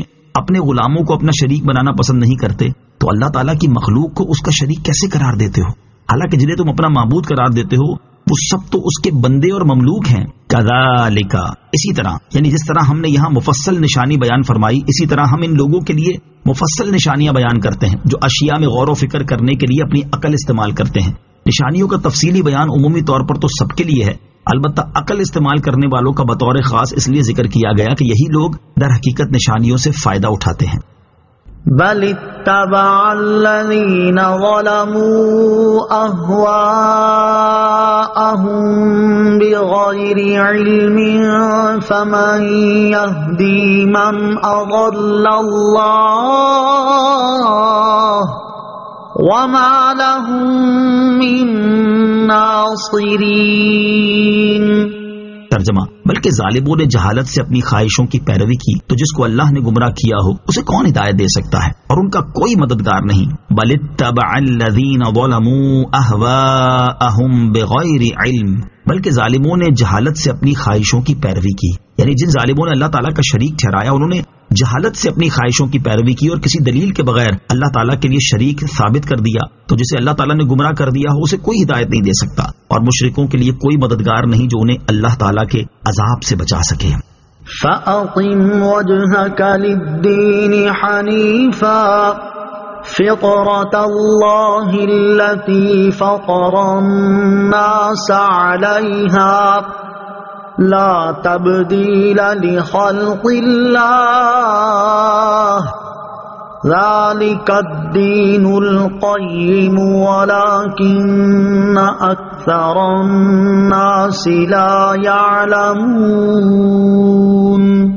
ترجمہ، تو ہر باطل سے الگ ہو کر اپنا چہرہ اللہ تعالیٰ کی اطاعت کے لیے سیدھا رکھو، یہ اللہ کی پیدا کی ہوئی فطرت ہے جس پر اس نے لوگوں کو پیدا کیا، اللہ کے بنائے ہوئے میں تبدیلی نہ کرنا یہی سیدھا دین ہے، مگر بہت سے لوگ نہیں جانتے۔ فَأَقِمْ وَجْهَكَ لِلدِّينِ حَنِيفًا، تو ہر باطل سے الگ ہو کر اپنا چہرہ اللہ کی اطاعت کے لیے سیدھا رکھو۔ اس آیت میں اللہ تعالیٰ نے اپنے حبیب علیہ الصلوۃ والسلام سے فرمایا کہ جب معاملہ واضح ہو گیا، اللہ تعالیٰ کی وحدانیت روز روشن کی طرح عیاں ہو چکی اور بہت سے مشرک اپنے ضد و عداوت کی وجہ سے ہدایت حاصل نہ کریں گے، تو آپ ان مشرکوں کی طرف کوئی التفات نہ فرمائیں اور اللہ تعالیٰ کے دین پر خلوص، استقامت اور استقلال کے ساتھ قائم رہیں۔ فطرۃ اللہ التی فطر الناس علیہا، اللہ کی پیدا کی ہوئی فطرت جس پر اس نے لوگوں کو پیدا کیا۔ اس آیت میں فطرت سے مراد دین اسلام ہے، اور معنی یہ ہے کہ اللہ تعالیٰ نے مخلوق کو ایمان پر پیدا کیا، جیسا کہ صحیح بخاری اور صحیح مسلم کی حدیث میں ہے، ہر بچہ فطرت پر پیدا کیا جاتا ہے، یعنی اسی عہد پر پیدا کیا جاتا ہے جو اللہ تعالیٰ نے ان سے الست بربکم فرما کر لیا ہے۔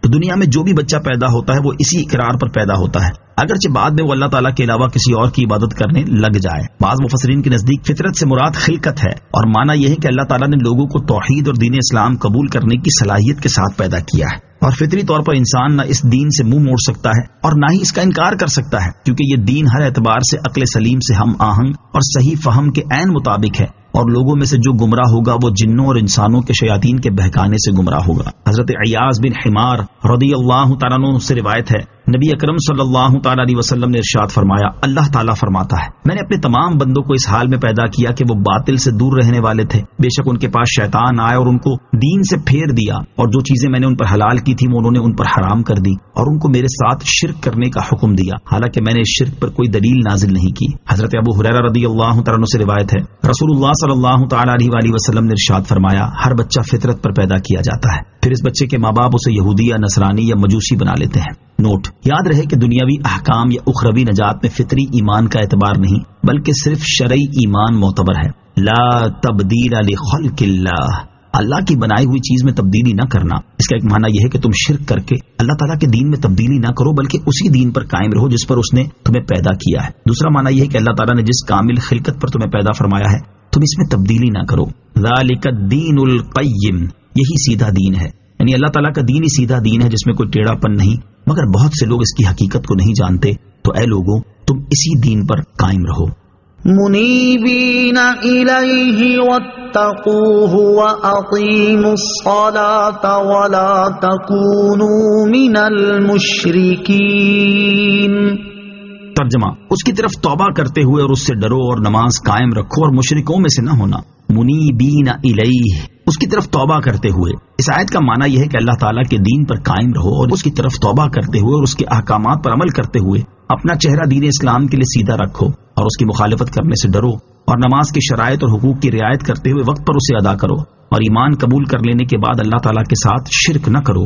من الذین فرقوا دینہم وکانوا شیعا کل حزب بما لدیہم فرحون۔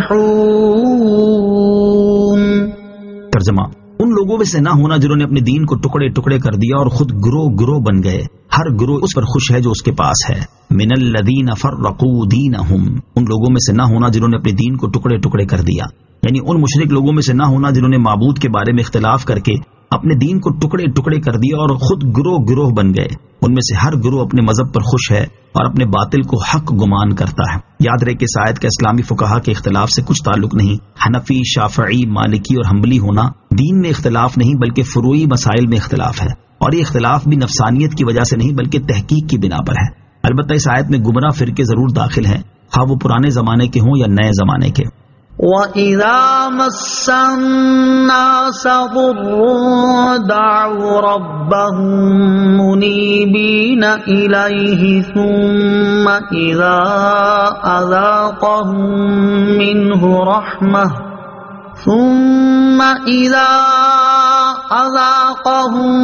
مِّنْهُ رَحْمَةً إِذَا فَرِيقٌ مِّنْهُم بِرَبِّهِمْ يُشْرِكُونَ لِيَكْفُرُوا بِمَا آتَيْنَاهُمْ فَتَمَتَّعُوا فَسَوْفَ تَعْلَمُونَ أَمْ أَنزَلْنَا عَلَيْهِمْ سُلْطَانًا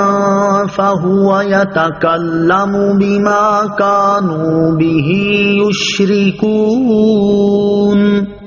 ترجمہ: اور جب لوگوں کو تکلیف پہنچتی ہے تو اپنے رب کو اس کی طرف رجوع کرتے ہوئے پکارتے ہیں، پھر جب وہ انہیں اپنے پاس سے رحمت کا مزہ چکھاتا ہے تو اس وقت ان میں سے ایک گروہ اپنے رب کا شریک ٹھہرانے لگتا ہے تاکہ ہمارے دیے ہوئے کی ناشکری کریں تو فائدہ اٹھا لو تو عنقریب تم جان لو گے. یا کیا ہم نے ان پر کوئی دلیل اتاری ہے کہ وہ دلیل انہیں ہمارے شریک بتا رہی ہے. وَإِذَا مَسَّ النَّاسَ ضُرٌّ، اور جب لوگوں کو تکلیف پہنچتی ہے. اس آیت اور اس کے بعد والی آیت کا خلاصہ یہ ہے کہ جب شرک کرنے والوں کو مرض، قحط یا اس کے علاوہ اور کوئی تکلیف پہنچتی ہے تو اپنے رب عز و جل کی طرف رجوع کرتے ہوئے اسے ہی پکارتے ہیں، کیونکہ وہ جانتے ہیں کہ بت ان کی مصیبت ٹال دینے کی قدرت نہیں رکھتے. پھر جب اللہ تعالیٰ انہیں اس تکلیف سے خلاصی عنایت کر کے اور راحت عطا فرما کر اپنے پاس سے رحمت کا مزہ چکھاتا ہے تو نتیجہ یہ ہوتا ہے کہ اس وقت ان میں سے ایک گروہ عبادت میں اپنے رب عز و جل کا شریک ٹھہرانے لگتا ہے اور ہمارے دیے ہوئے مال اور رزق کی ناشکری کرنے لگتا ہے. تو اے کافروں، دنیا کی نعمتوں سے چند روز فائدہ اٹھا لو، ان قریب تم جان لوگے کہ آخرت میں تمہارا کیا حال ہوتا ہے اور اس دنیا طلبی کا کیا نتیجہ نکلنے والا ہے. اس سے معلوم ہوا کہ آرام میں اللہ تعالیٰ کو بھول جانا اور تکلیف میں اس یاد کرنا کفار کا طریقہ ہے. لہٰذا مسلمانوں کو اس سے بچنا چاہیے اور غمی خوشی ہر حال میں اللہ تعالیٰ کو یاد کرتے رہنا چاہیے. ام انزلنا علیہم سلطانا، یا کیا ہم نے ان پر کوئی دلیل اتاری، یعنی کیا ہم نے مشرکوں پر کوئی حجت یا کوئی کتاب اتاری ہے کہ انہیں ہمارے شریک بتا رہی ہے اور شرک کرنے کا حکم دیتی ہے؟ ایسا ہرگز نہیں ہے. ان کے پاس اپنے شرک کی نہ کوئی حجت ہے نہ کوئی سند، بلکہ وہ کسی بے سند دلیل ہی ایسا کر رہے ہیں. وَإِذَا أَذَقْنَا النَّاسَ رَحْمَةً فَرِحُوا بِهَا وَإِن تُصِبْهُمْ سَيِّئَةٌ بِمَا قَدَّمَتْ أَيْدِيهِمْ إِذَا هُمْ يَقْنَطُونَ. ترجمہ: اور جب ہم لوگوں کو رحمت کا مزہ دیتے ہیں تو اس پر خوش ہو جاتے ہیں، اور اگر انہیں ان کے ہاتھوں کے آگے بھیجے ہوئے اعمال کی وجہ سے کوئی برائی پہنچے تو اس وقت وہ نا امید ہو جاتے ہیں. وَإِذَا أَذَقْنَا النَّاسَ رَحْمَةً، اور جب ہم لوگوں کو رحمت کا مزہ دیتے ہیں، یعنی جب ہم لوگوں کو تندرستی اور وسعت رزق کا مزہ دیتے ہیں تو وہ اس پر خوش ہو جاتے ہیں اور اس کی وجہ سے اتراتے ہیں، اور اگر انہیں ان کی معصیت اور ان کے گناہوں کی وجہ سے کوئی برائی پہنچے تو اس وقت وہ اللہ تعالیٰ کی رحمت سے نا امید ہو جاتے ہیں. اور یہ بات مومن کی شان کے خلاف ہے، کیونکہ مومن کا حال یہ ہے کہ جب اسے نعمت ملتی ہے تو وہ شکر گزاری کرتا ہے، اور جب اسے سختی پہنچتی ہے تو اللہ تعالیٰ کی رحمت کا امیدوار رہتا ہے. أَوَلَمْ يَرَوْا أَنَّ اللَّهَ يَبْسُطُ الرِّزْقَ لِمَن يَشَاءُ وَيَقْدِرُ إِنَّ فِي ذَلِكَ لَآيَاتٍ لِقَوْمٍ يُؤْمِنُونَ. ترجمہ: اور کیا انہوں نے نہ دیکھا کہ اللہ رزق وسیع فرماتا ہے جس کے لیے چاہتا ہے اور تنگ فرما دیتا ہے، بے شک اس میں ایمان والوں کے لیے نشانیاں ہیں. اولم یرو، اور کیا انہوں نے نہ دیکھا، یعنی کیا مشرکوں نے اس چیز کا مشاہدہ نہیں کیا کہ اللہ تعالیٰ جس کے لیے چاہتا ہے رزق وسیع فرما دیتا ہے اور جس کے لیے چاہتا ہے رزق تنگ فرما دیتا ہے. رزق کی وسعت میں حکمت یہ ہے کہ وسیع رزق میں اس شخص کی بھلائی ہوتی ہے یا اس کا امتحان مقصود ہوتا ہے کہ وہ اس پر اللہ تعالیٰ کا شکر ادا کرتا ہے یا نہیں. اور رزق کی تنگی میں حکمت یہ ہے کہ اس شخص کے نظام کی درستی تھوڑے رزق میں ہوتی ہے، یا اس کا امتحان مقصود ہوتا ہے کہ وہ رزق کی تنگی پر صبر کرتا ہے یا نہیں۔ بے شک رزق کی اس تنگی اور وسعت میں ایمان والوں کے لیے نشانیاں ہیں، اور وہ اس کے ذریعے اللہ تعالیٰ کی قدرت کے کمال اور حکمت پر استدلال کرتے ہیں۔ فآت ذا القربى حقه والمسكين وابن السبيل ذلك خير للذين يريدون وجه الله وأولئك هم المفلحون۔ ترجمہ، تو رشتہ دار کو اس کا حق دو اور مسکین اور مسافر کو بھی، یہ ان لوگوں کے لیے بہتر ہے جو اللہ کی رضا چاہتے ہیں، اور وہی لوگ کامیاب ہونے والے ہیں۔ فآتی ذی القربى حقہ، تو رشتہ دار کو اس کا حق دو، یعنی اے وہ شخص جسے اللہ تعالیٰ نے وسیع رزق دیا، تم اپنے رشتہ دار کے ساتھ اس نے سلوک اور احسان کر کے اس کا حق دو، اور مسکین اور مسافر کو صدقہ دے کر اور مہمان نوازی کر کے ان کے حق بھی دو۔ رشتہ داروں، مسکینوں اور مسافروں کے حقوق ادا کرنا ان لوگوں کے لیے بہتر ہے جو اللہ تعالیٰ کی رضا چاہتے ہیں اور اللہ تعالیٰ سے ثواب کے طالب ہیں، اور وہی لوگ آخرت میں کامیاب ہونے والے ہیں۔ آیت فآتی ذی القربى حقہ سے متعلق دو باتیں، یہاں اس آیت سے متعلق دو باتیں سماعت کیجیے۔ نمبر 1، اس آیت سے محرم رشتہ داروں کے نفقہ کا وجوب ثابت ہوتا ہے جبکہ وہ محتاج ہوں۔ نمبر 2، اس سے معلوم ہوا کہ جو شخص رشتہ داروں سے حسن سلوک اور صدقہ و خیرات نام و نمود اور رسم کی پابندی کی وجہ سے نہیں بلکہ محض اللہ تعالیٰ کی رضا کے لیے کرے، وہی ثواب کا مستحق ہے۔ وما آتيتم من ربا ليربو في أموال الناس فلا يربو عند الله وما آتيتم من زكاة تريدون وجه الله فأولئك هم المضعفون۔ ترجمہ، اور جو مال تم لوگوں کو دو تاکہ وہ لوگوں کے مالوں میں بڑھتا رہے تو وہ اللہ کے نزدیک نہیں بڑھتا، اور جو تم اللہ کی رضا چاہتے ہوئے زکوٰۃ دیتے ہو تو وہی لوگ اپنے مال بڑھانے والے ہیں۔ وما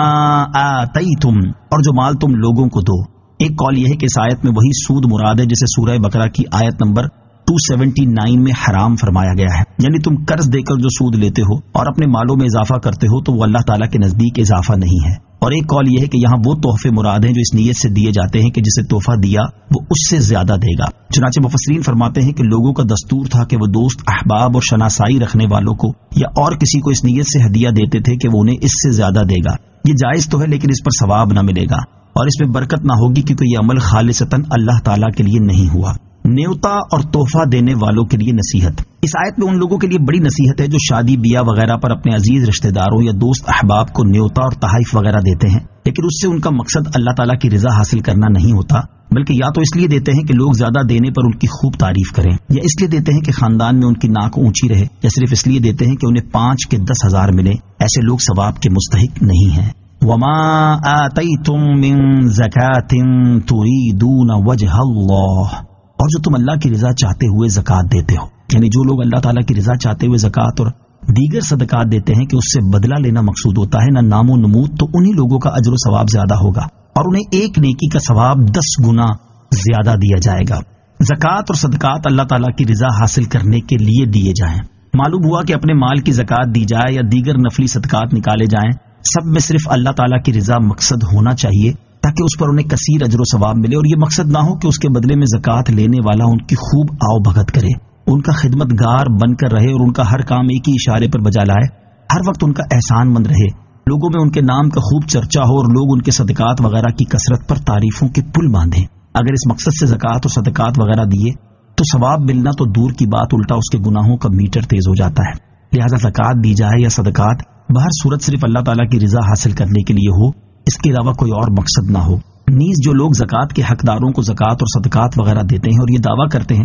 کہ وہ اللہ تعالیٰ کی رضا حاصل کرنے کے لیے ایسا کر رہے ہیں، پھر اگر انہیں ان لوگوں سے کوئی ذاتی کام پڑ جائے اور وہ کسی وجہ سے نہ کر پائیں یا کرنے سے انکار کر دیں تو یہ انہیں حقدار ہونے کے باوجود زکوٰۃ اور صدقات وغیرہ دینا بند کر دیتے ہیں کیونکہ وہ ان کا ذاتی کام نہیں کر سکے۔ ایسے حضرات اپنے دل کی حالت پر خود ہی غور کر لیں کہ اگر واقعی انہوں نے اللہ تعالیٰ کی رضا حاصل کرنے کے لیے زکوٰۃ اور صدقات دیے تھے تو ذاتی کام نہ ہو سکنے کی وجہ سے انہیں زکوٰۃ اور صدقات دینا بند کیوں کر رہے ہیں؟ ریاکاری بڑا نازک معاملہ ہے، بہت سے لوگ بے توجہی میں بھی اس کا شکار ہوتے ہیں، لہذا ہر شخص کو اپنے حال پر غور کرتے رہنا چاہیے۔ اللہ الذی خلقکم ثم رزقکم ثم یمیتکم ثم یحییکم هل من شرکائکم من یفعل من ذلکم من شیء سبحانہ وتعالی عما یشرکون۔ ترجمہ: اللہ ہی ہے جس نے تمہیں پیدا کیا، پھر تمہیں روزی دی، پھر تمہیں مارے گا، پھر تمہیں زندہ کرے گا۔ کیا تمہارے شریکوں میں بھی کوئی ایسا ہے جو ان کاموں میں سے کچھ کر سکے؟ اللہ ان کے شرک سے پاک اور بلند و بالا ہے۔ اللہ الذی خلقکم، اللہ ہی ہے جس نے تمہیں پیدا کیا۔ اس آیت کا خلاصہ یہ ہے کہ پیدا کرنا، روزی دینا، مارنا اور زندہ کرنا، یہ سب کام اللہ تعالیٰ ہی کے ہیں۔ تو کیا جن بتوں کو تم اللہ تعالیٰ کا شریک ٹھہراتے ہو ان میں بھی کوئی ایسا ہے جو ان میں سے کوئی کام کر سکے؟ جب اس کے جواب سے مشرکین عاجز ہو گئے اور انہیں دم مارنے کی مجال نہ ہوئی تو ارشاد فرمایا کہ اللہ تعالیٰ ان کے شرک سے پاک اور بلند و بالا ہے۔ ظہر الفساد فی البر والبحر بما کسبت ایدی الناس لیذیقہم بعض الذی عملوا لعلہم یرجعون۔ ترجمہ: خشکی اور تری میں فساد ظاہر ہو گیا ان برائیوں کی وجہ سے جو لوگوں کے ہاتھوں نے کمائیں، تاکہ اللہ انہیں ان کے بعض کاموں کا مزہ چکھائے تاکہ وہ باز آ جائیں۔ ظہر الفساد فی البر والبحر، خشکی اور تری میں فساد ظاہر ہو گیا، یعنی شرک اور گناہوں کی وجہ سے خشکی اور تری میں فساد، جیسے قحط سالی، بارش کا رک جانا، پیداوار کی قلت، کھیتیوں کی خرابی، تجارتوں کے نقصان، آدمیوں اور جانوروں میں موت، آتش زدگی کی کثرت، غرق اور ہر شے میں بے برکتی، طرح طرح کی بیماریاں، بے سکونی وغیرہ ظاہر ہو گئیں۔ اور ان پریشانیوں میں مبتلا ہونا اس لیے ہے تاکہ اللہ تعالیٰ انہیں آخرت سے پہلے دنیا میں ہی ان کے بعض برے کاموں کا مزہ چکھائے، تاکہ وہ کفر اور گناہوں سے باز آ جائیں اور ان سے توبہ کر لیں۔ پریشانیوں اور مصیبتوں میں مبتلا ہونے کا سبب اس آیت سے معلوم ہوا کہ گناہوں کی وجہ سے لوگ ہزاروں قسم کی پریشانیوں میں مبتلا ہو جاتے ہیں، اور صحیح احادیث سے بھی ثابت ہے کہ کسی قوم میں اعلانیہ بے حیائی پھیل جانے کی وجہ سے ان میں طاعون اور مختلف امراض عام ہو جاتے ہیں، ناپ تول میں کمی کرنے کی وجہ سے قحط آتا اور ظالم حاکم مقرر ہوتے ہیں،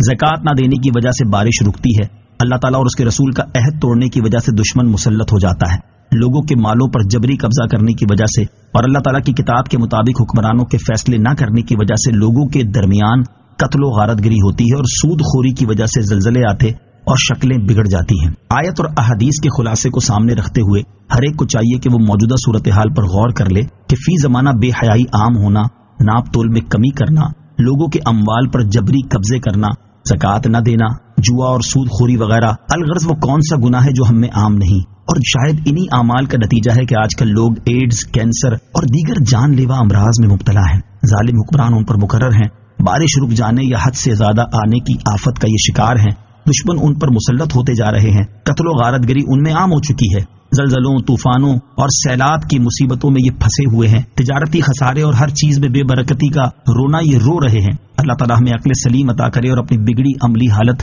سدھارنے کی توفیق عطا فرمائے۔ یہاں بہت سے لوگ یہ سوال کرتے ہیں کہ کافروں کے ممالک جہاں کفر و شرک اور زنا، گناہ سب کچھ عام ہے، وہاں فساد کیوں نہیں ہے؟ تو اس کے دو جواب ہیں۔ اول یہ کہ کفار کو دنیا میں کئی اعتبار سے مہلت ملی ہوئی ہے، لہٰذا وہ اس مہلت سے فائدہ اٹھا رہے ہیں، اور دوسرا جواب یہ ہے کہ فساد اور بربادی صرف مال کے اعتبار سے نہیں ہوتی بلکہ بیماریوں اور ذہنی پریشانیوں بلکہ اور بھی ہزاروں اعتبار سے بھی ہوتی ہے۔ اب ذرا کفار کے ممالک میں جنم لینے والی اور پھیلنے والی نئی نئی بیماریوں کی معلومات جمع کر لیں، یوں ہی یہ بھی ذہن میں رکھیں کہ دنیا میں سب سے زیادہ پاگل خانے، ذہنی مریض، دماغی سکون کی دواؤں کا استعمال، دماغی امراض کے معالجین، ذہنی مریضوں کے ادارے اور نفسیاتی اسپتال بھی انہی کفار کے ممالک میں ہیں۔ اور اسی طرح دنیا میں سب سے زیادہ طلاقیں، ناجائز اولادیں، بوڑھے والدین کو اولڈ ہومز میں پھینک کر بھول جانے کے واقعات، یوں ہی دنیا میں سب سے زیادہ خودکشیاں بھی انہی ممالک میں ہیں، جو ظاہراً تو بڑے خوشحال نظر آتے ہیں لیکن اندر سے گل سڑ رہے ہیں۔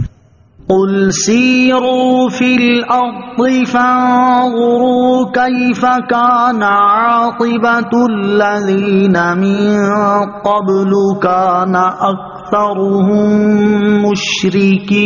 مشرکین۔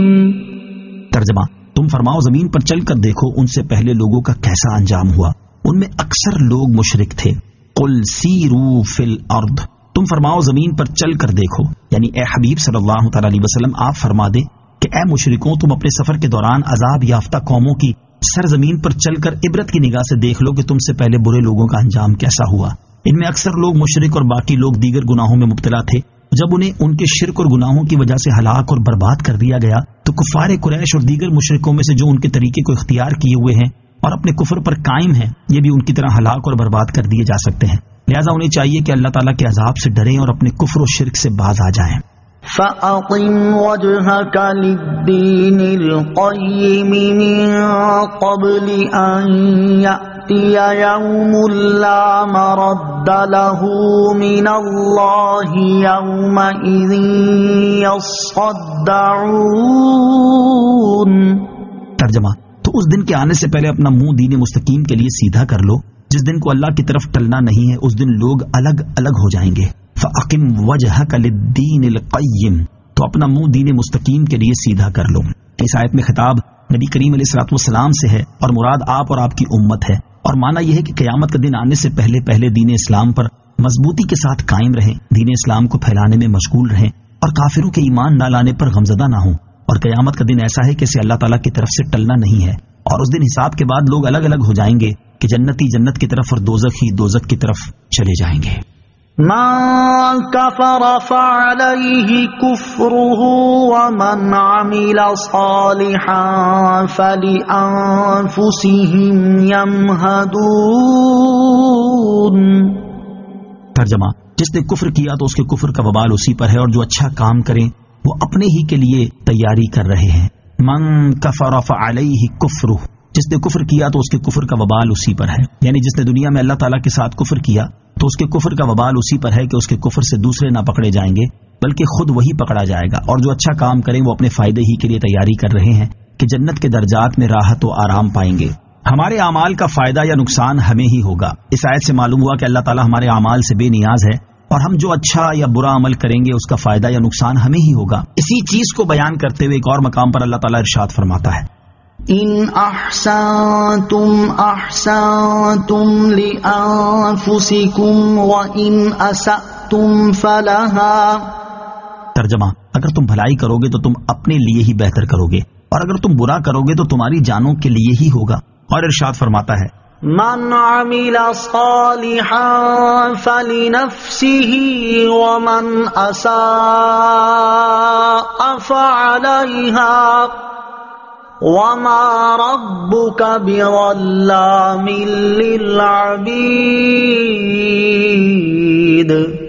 ترجمہ: جو نیکی کرتا ہے وہ اپنی ذات کے لیے ہی کرتا ہے، اور جو برائی کرتا ہے تو اپنے خلاف ہی وہ برا عمل کرتا ہے، اور تمہارا رب بندوں پر ظلم نہیں کرتا۔ اور جس طرح آخرت میں اچھے عمل کا فائدہ اور برے عمل کا نقصان عمل کرنے والے کو ہوگا، اسی طرح قبر میں بھی اچھے برے اعمال کا فائدہ اور نقصان اسے ہی ہوگا۔ جس کے عمل اچھے ہوں گے تو وہ اسے قبر میں انسیت پہنچائیں گے، اس کی قبر وسیع اور منور کر دیں گے اور اسے قبر میں دہشتوں اور مصیبتوں سے محفوظ رکھیں گے، اور جس کے عمل برے ہوں گے تو وہ اسے قبر میں دہشت زدہ کریں گے، اس کی قبر کو تنگ اور اندھیری کر دیں گے اور اسے دہشتوں، مصیبتوں اور عذاب سے نہ بچائیں گے۔ لہٰذا ہر ایک کو چاہیے کہ وہ اپنی زندگی کو غنیمت جانتے ہوئے زیادہ سے زیادہ نیک اعمال کرے تاکہ یہ قبر کی طویل اور حشر کی نہ ختم ہونے والی زندگی میں اس کے کام آئے، اور وہ خود کو کفر، گمراہی، بد مذہبی اور دیگر گناہوں سے بچائے تاکہ قبر و حشر میں اپنے برے اعمال کے نقصان سے محفوظ رہے۔ اعلیٰ حضرت امام احمد رضا خان علیہ رحمت الرحمان نصیحت کرتے ہوئے فرماتے ہیں: اترتے چاند ڈھلتی چاندنی جو ہو سکے کر لے، اندھیرا پاخ آتا ہے یہ 2 دن کی اجالی ہے،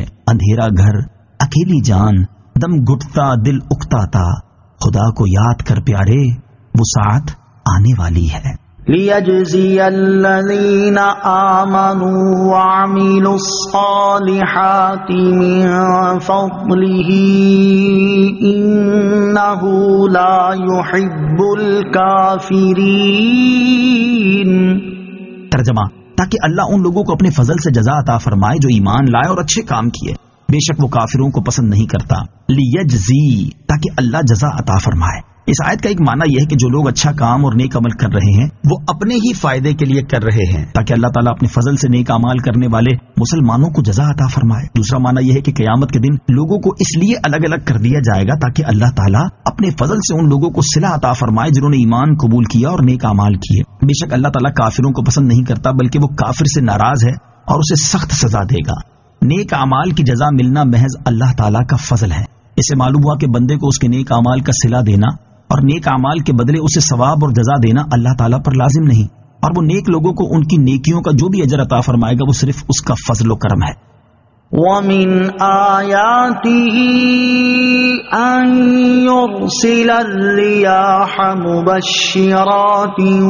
وَلِيُذِيقَكُم مِّن رَّحْمَتِهِ وَلِتَجْرِيَ الْفُلْكُ بِأَمْرِهِ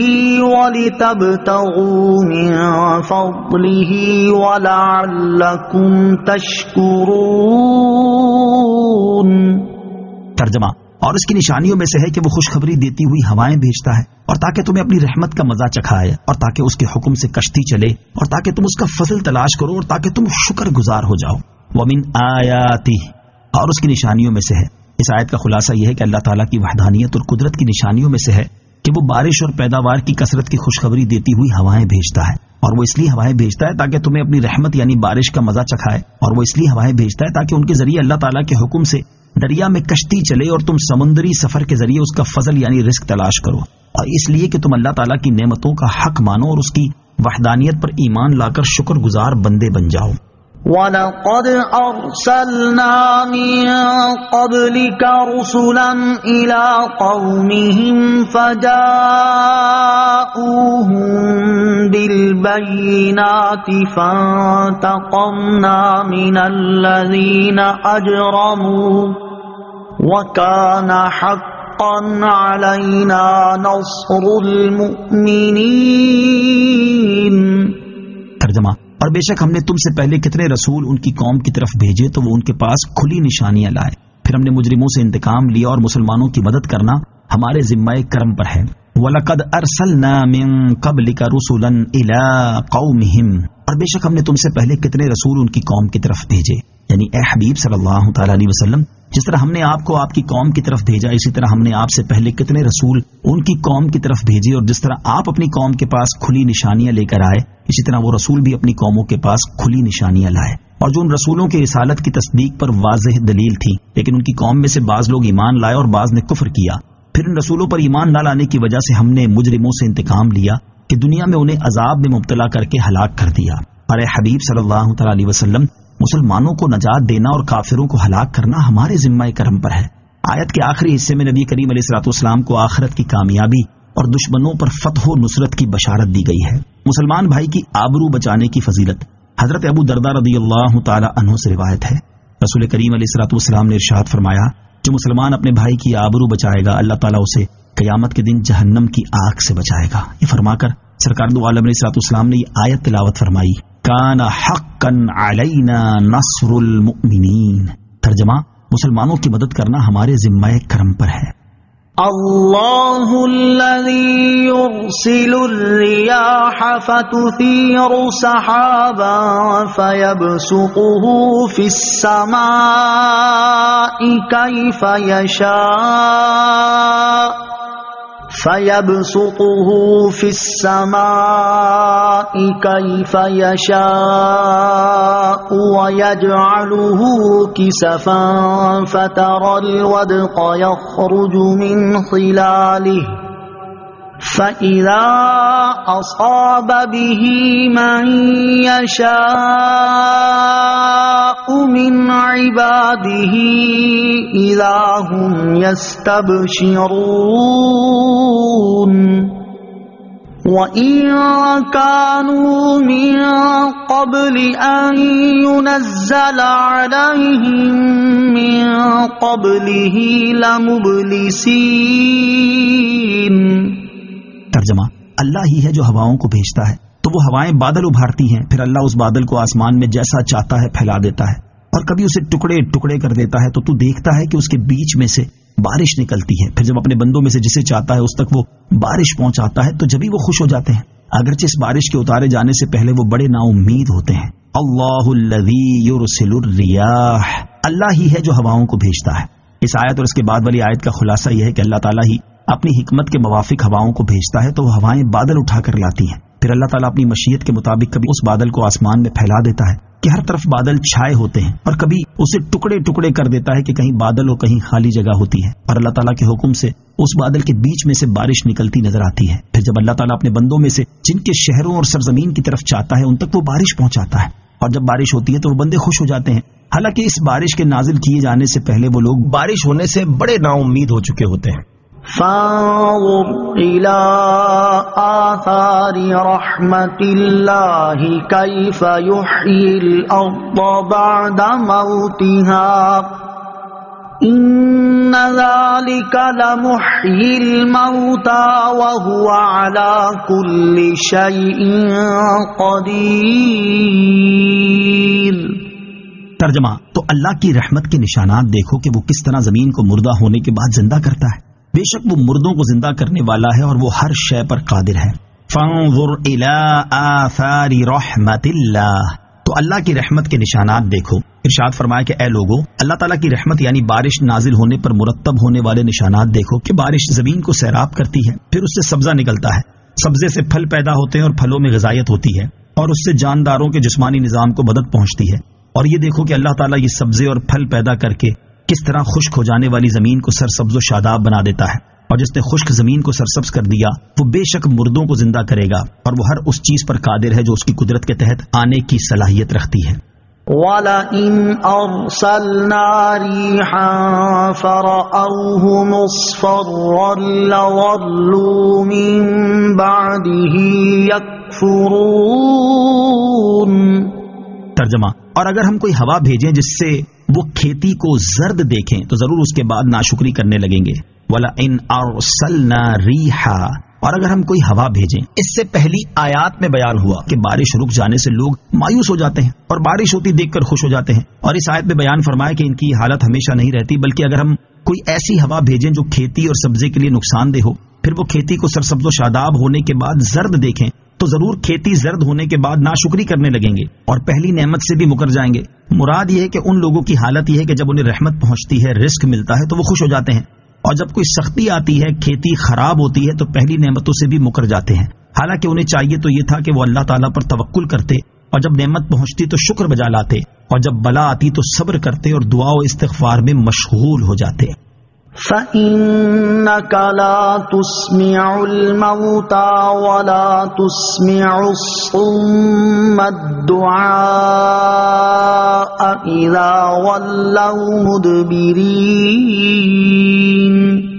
ترجمہ، پس بے شک تم مردوں کو نہیں سنا سکتے اور نہ بہروں کو پکار سنا سکتے ہو جب وہ پیٹھ دے کر پھریں۔ فَإِنَّكَ لَا تُسْمِعُ الْمَوْتَى، پس بے شک تم مردوں کو نہیں سنا سکتے۔ اس آیت میں اللہ تعالیٰ اپنے حبیب اکرم سرور دو عالم صلی اللہ تعالی علیہ وآلہ وسلم کو تسلی دیتے ہوئے فرماتا ہے کہ آپ صلی اللہ تعالی علیہ وآلہ وسلم ان کافروں کی محرومی اور ان کے ایمان نہ لانے پر رنجیدہ نہ ہوں،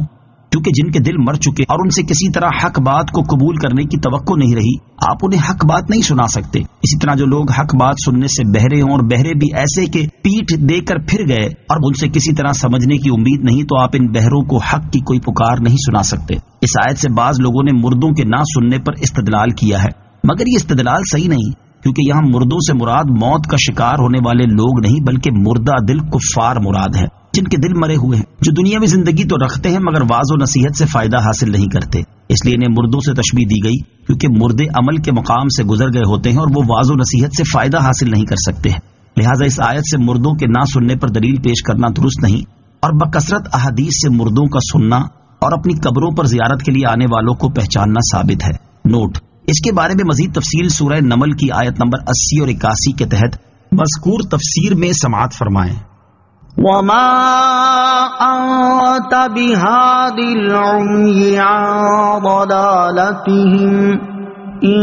تُسْمِعُ إِلَّا مَنْ يُؤْمِنُ بِآيَاتِنَا فَهُمْ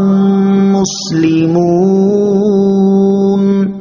ترجمہ، اور نہ تم اندھوں کو ان کی گمراہی سے سیدھا راستہ دکھا سکتے ہو تو تم اسی کو سنا سکتے ہو جو ہماری آیتوں پر ایمان لاتے ہیں، پھر وہ فرما بردار ہیں۔ وَمَا أَنْتَ بِهَادِ الْعُمْيِ عَنْ ضَلَالَتِهِمْ، اور نہ تم اندھوں کو ان کی گمراہی سے سیدھا راستہ دکھا سکتے ہو، یہاں بھی اندھوں سے دل کے اندھے مراد ہیں۔ إِن تُسْمِعُ إِلَّا مَن يُؤْمِنُ بِآيَاتِنَا، تو تم اسی کو سنا سکتے ہو جو ہماری آیتوں پر ایمان لاتے ہیں۔ اس سے پہلی آیات میں تاجدار رسالت صلی اللہ تعالی علیہ وسلم سے دل کے مردوں، بہروں اور اندھوں کو سنا سکنے کی نفی کی گئی، جبکہ اس آیت میں نبی اکرم علیہ الصلوۃ والسلام کے لیے اللہ تعالیٰ کی آیتوں پر ایمان لانے والوں کو سنا سکنا ثابت کیا گیا ہے۔ اس سے معلوم ہوا کہ مومن دل کا زندہ ہے اور سن سکتا ہے، کیونکہ جب مومن کے دل پر دلائل کی بارش ہوتی ہے تو اس میں سچے عقائد پیدا ہوتے ہیں، اور جب وہ واضح نصیحت سنتا ہے تو اس سے نیک افعال صادر ہوتے ہیں۔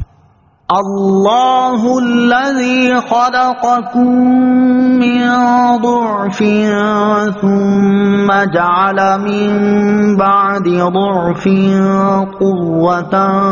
ثم جعل من بعد قوة ضعفا وشیبہ یخلق ما یشاء وهو العلیم القدیر۔ ترجمہ: اللہ ہی ہے جس نے تمہیں کمزور پیدا فرمایا، پھر تمہیں کمزوری کے بعد قوت بخشی، پھر قوت کے بعد کمزوری اور بڑھاپا دیا۔ وہ جو چاہتا ہے پیدا کرتا ہے، وہی علم والا، بڑی قدرت والا ہے۔ اللہ الذی خلقکم من ضعف، اللہ ہی ہے جس نے تمہیں کمزور پیدا فرمایا۔ اس آیت میں انسان کے مختلف احوال کی طرف اشارہ کیا گیا ہے کہ پہلے وہ ماں کے پیٹ میں ایک لوتھڑا تھا، پھر بچہ بن کر پیدا ہوا اور شیر خوار رہا۔ یہ احوال انتہائی ضعف اور کمزوری کے ہیں۔ پھر تمہیں بچپن کی کمزوری کے بعد جوانی کی قوت عطا فرمائی، پھر جوانی کی قوت کے بعد کمزوری اور بڑھاپا دیا۔ اللہ تعالیٰ جس چیز کو چاہے پیدا کرتا ہے، اور کمزوری، قوت، جوانی اور بڑھاپا یہ سب اللہ تعالیٰ کے پیدا کیے سے ہے، جو ظاہری اسباب کے اعتبار سے ایک طبعی عمل ہے، لیکن حقیقت میں ارادہ الہی کی وجہ سے ہے۔ اللہ تعالیٰ اپنی مخلوق اور انداز تخلیق کو جانتا ہے اور اسے ایک حال سے دوسرے حال کی طرف بدلنے پر بڑی قدرت رکھنے والا ہے۔ وَيَوْمَ تَقُومُ السَّاعَةُ يُقْسِمُ الْمُجْرِمُونَ مَا لَبِثُوا غَيْرَ سَاعَةٍ كَذَلِكَ كَانُوا يُؤْفَكُونَ۔ ترجمہ: اور جس دن قیامت قائم ہوگی مجرم قسم کھائیں گے کہ وہ تو صرف ایک گھڑی ہی رہے ہیں، اسی طرح وہ اوندھے جاتے تھے۔ وَيَوْمَ تَقُومُ السَّاعَةُ، اور جس دن قیامت قائم ہوگی، ارشاد فرمایا کہ جس دن قیامت قائم ہوگی اس دن مجرم قسم کھا کر کہیں گے کہ وہ صرف ایک گھڑی ہی ٹھہرے ہیں، یعنی آخرت کو دیکھ کر مجرم کو دنیا یا قبر میں رہنے کی مدت بہت تھوڑی معلوم ہوگی، اس لیے وہ اس مدت کو ایک گھڑی سے تعبیر کریں گے۔ مزید فرمایا کہ اسی طرح وہ پھیرے جاتے تھے، یعنی ایسے ہی دنیا میں غلط اور باطل باتوں پر جمتے اور حق سے پھرتے تھے، اور مرنے کے بعد اٹھائے جانے کا انکار کرتے تھے، جیسا کہ اب قبر یا دنیا میں ٹھہرنے کی مدت کو قسم کھا کر ایک گھڑی بتا رہے ہیں۔ ان کی اس قسم سے اللہ تعالیٰ انہیں تمام اہل محشر کے سامنے رسوا کرے گا، اور سب دیکھیں گے کہ ایسے مجمع عام میں قسم کھا کر ایسا سری جھوٹ بول رہے ہیں۔ وَقَالَ الَّذِينَ أُوتُوا الْعِلْمَ وَالْإِيمَانَ لَقَدْ لَبِثْتُمْ فِي كِتَابِ اللَّهِ إِلَى يَوْمِ الْبَعْثِ فَهَذَا يَوْمُ الْبَعْثِ وَلَكِنَّكُمْ كُنْتُمْ لَا تَعْلَمُونَ۔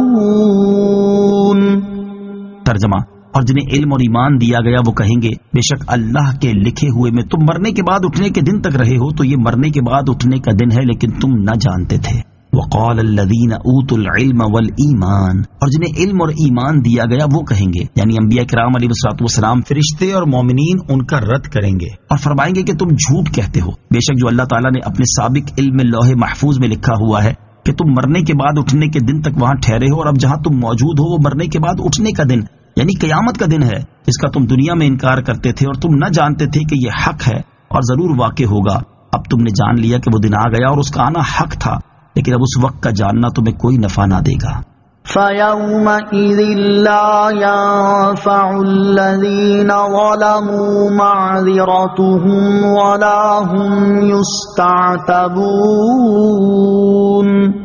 ترجمہ: تو اس دن ظالموں کو ان کا معافی مانگنا نفع نہ دے گا اور نہ ان سے رجوع کرنے کا مطالبہ کیا جائے گا۔ فَيَوْمَئِذٍ، تو اس دن یعنی قیامت کے دن ظالموں کو ان کا معافی مانگنا کوئی نفع نہ دے گا، اور نہ ان سے یہ کہا جائے گا کہ توبہ کر کے اپنے رب عز و جل کو راضی کر لو، جیسا کہ دنیا میں ان سے توبہ طلب کی جاتی تھی، کیونکہ اس وقت توبہ اور طاعت مقبول نہیں۔ گناہگار مسلمانوں کے لیے نصیحت، اس آیت میں ان گناہگار مسلمانوں کے لیے بھی نصیحت ہے کہ جو اپنی زندگی کے قیمتی لمحات گناہوں میں صرف کر رہے ہیں اور ان سے توبہ کی طرف ان کا دل مائل نہیں ہو رہا۔ انہیں اس بات پر غور کرنا چاہیے کہ اگر توبہ کیے بغیر مر گئے تو آخرت میں گناہوں پر پکڑ بھی ہو سکتی ہے، اور توبہ کا وقت دنیا کی زندگی ہے، آخرت پہ توبہ کرنا کچھ کام نہ دے گا، لہٰذا انہیں چاہیے کہ اپنی زندگی کو غنیمت جان کر موت سے پہلے اپنے اعمال کا محاسبہ کر لے اور اللہ تعالیٰ کی بارگاہ میں گناہوں سے سچی توبہ کر کے نیک اعمال میں مصروف ہو جائیں۔ کثیر احادیث میں اس کی بہت ترغیب دی گئی ہے، یہاں ان میں سے 3 احادیث سماعت کیجیے۔ چنانچہ نمبر 1، حضرت جابر بن عبداللہ رضی اللہ تعالیٰ عنہ سے روایت ہے،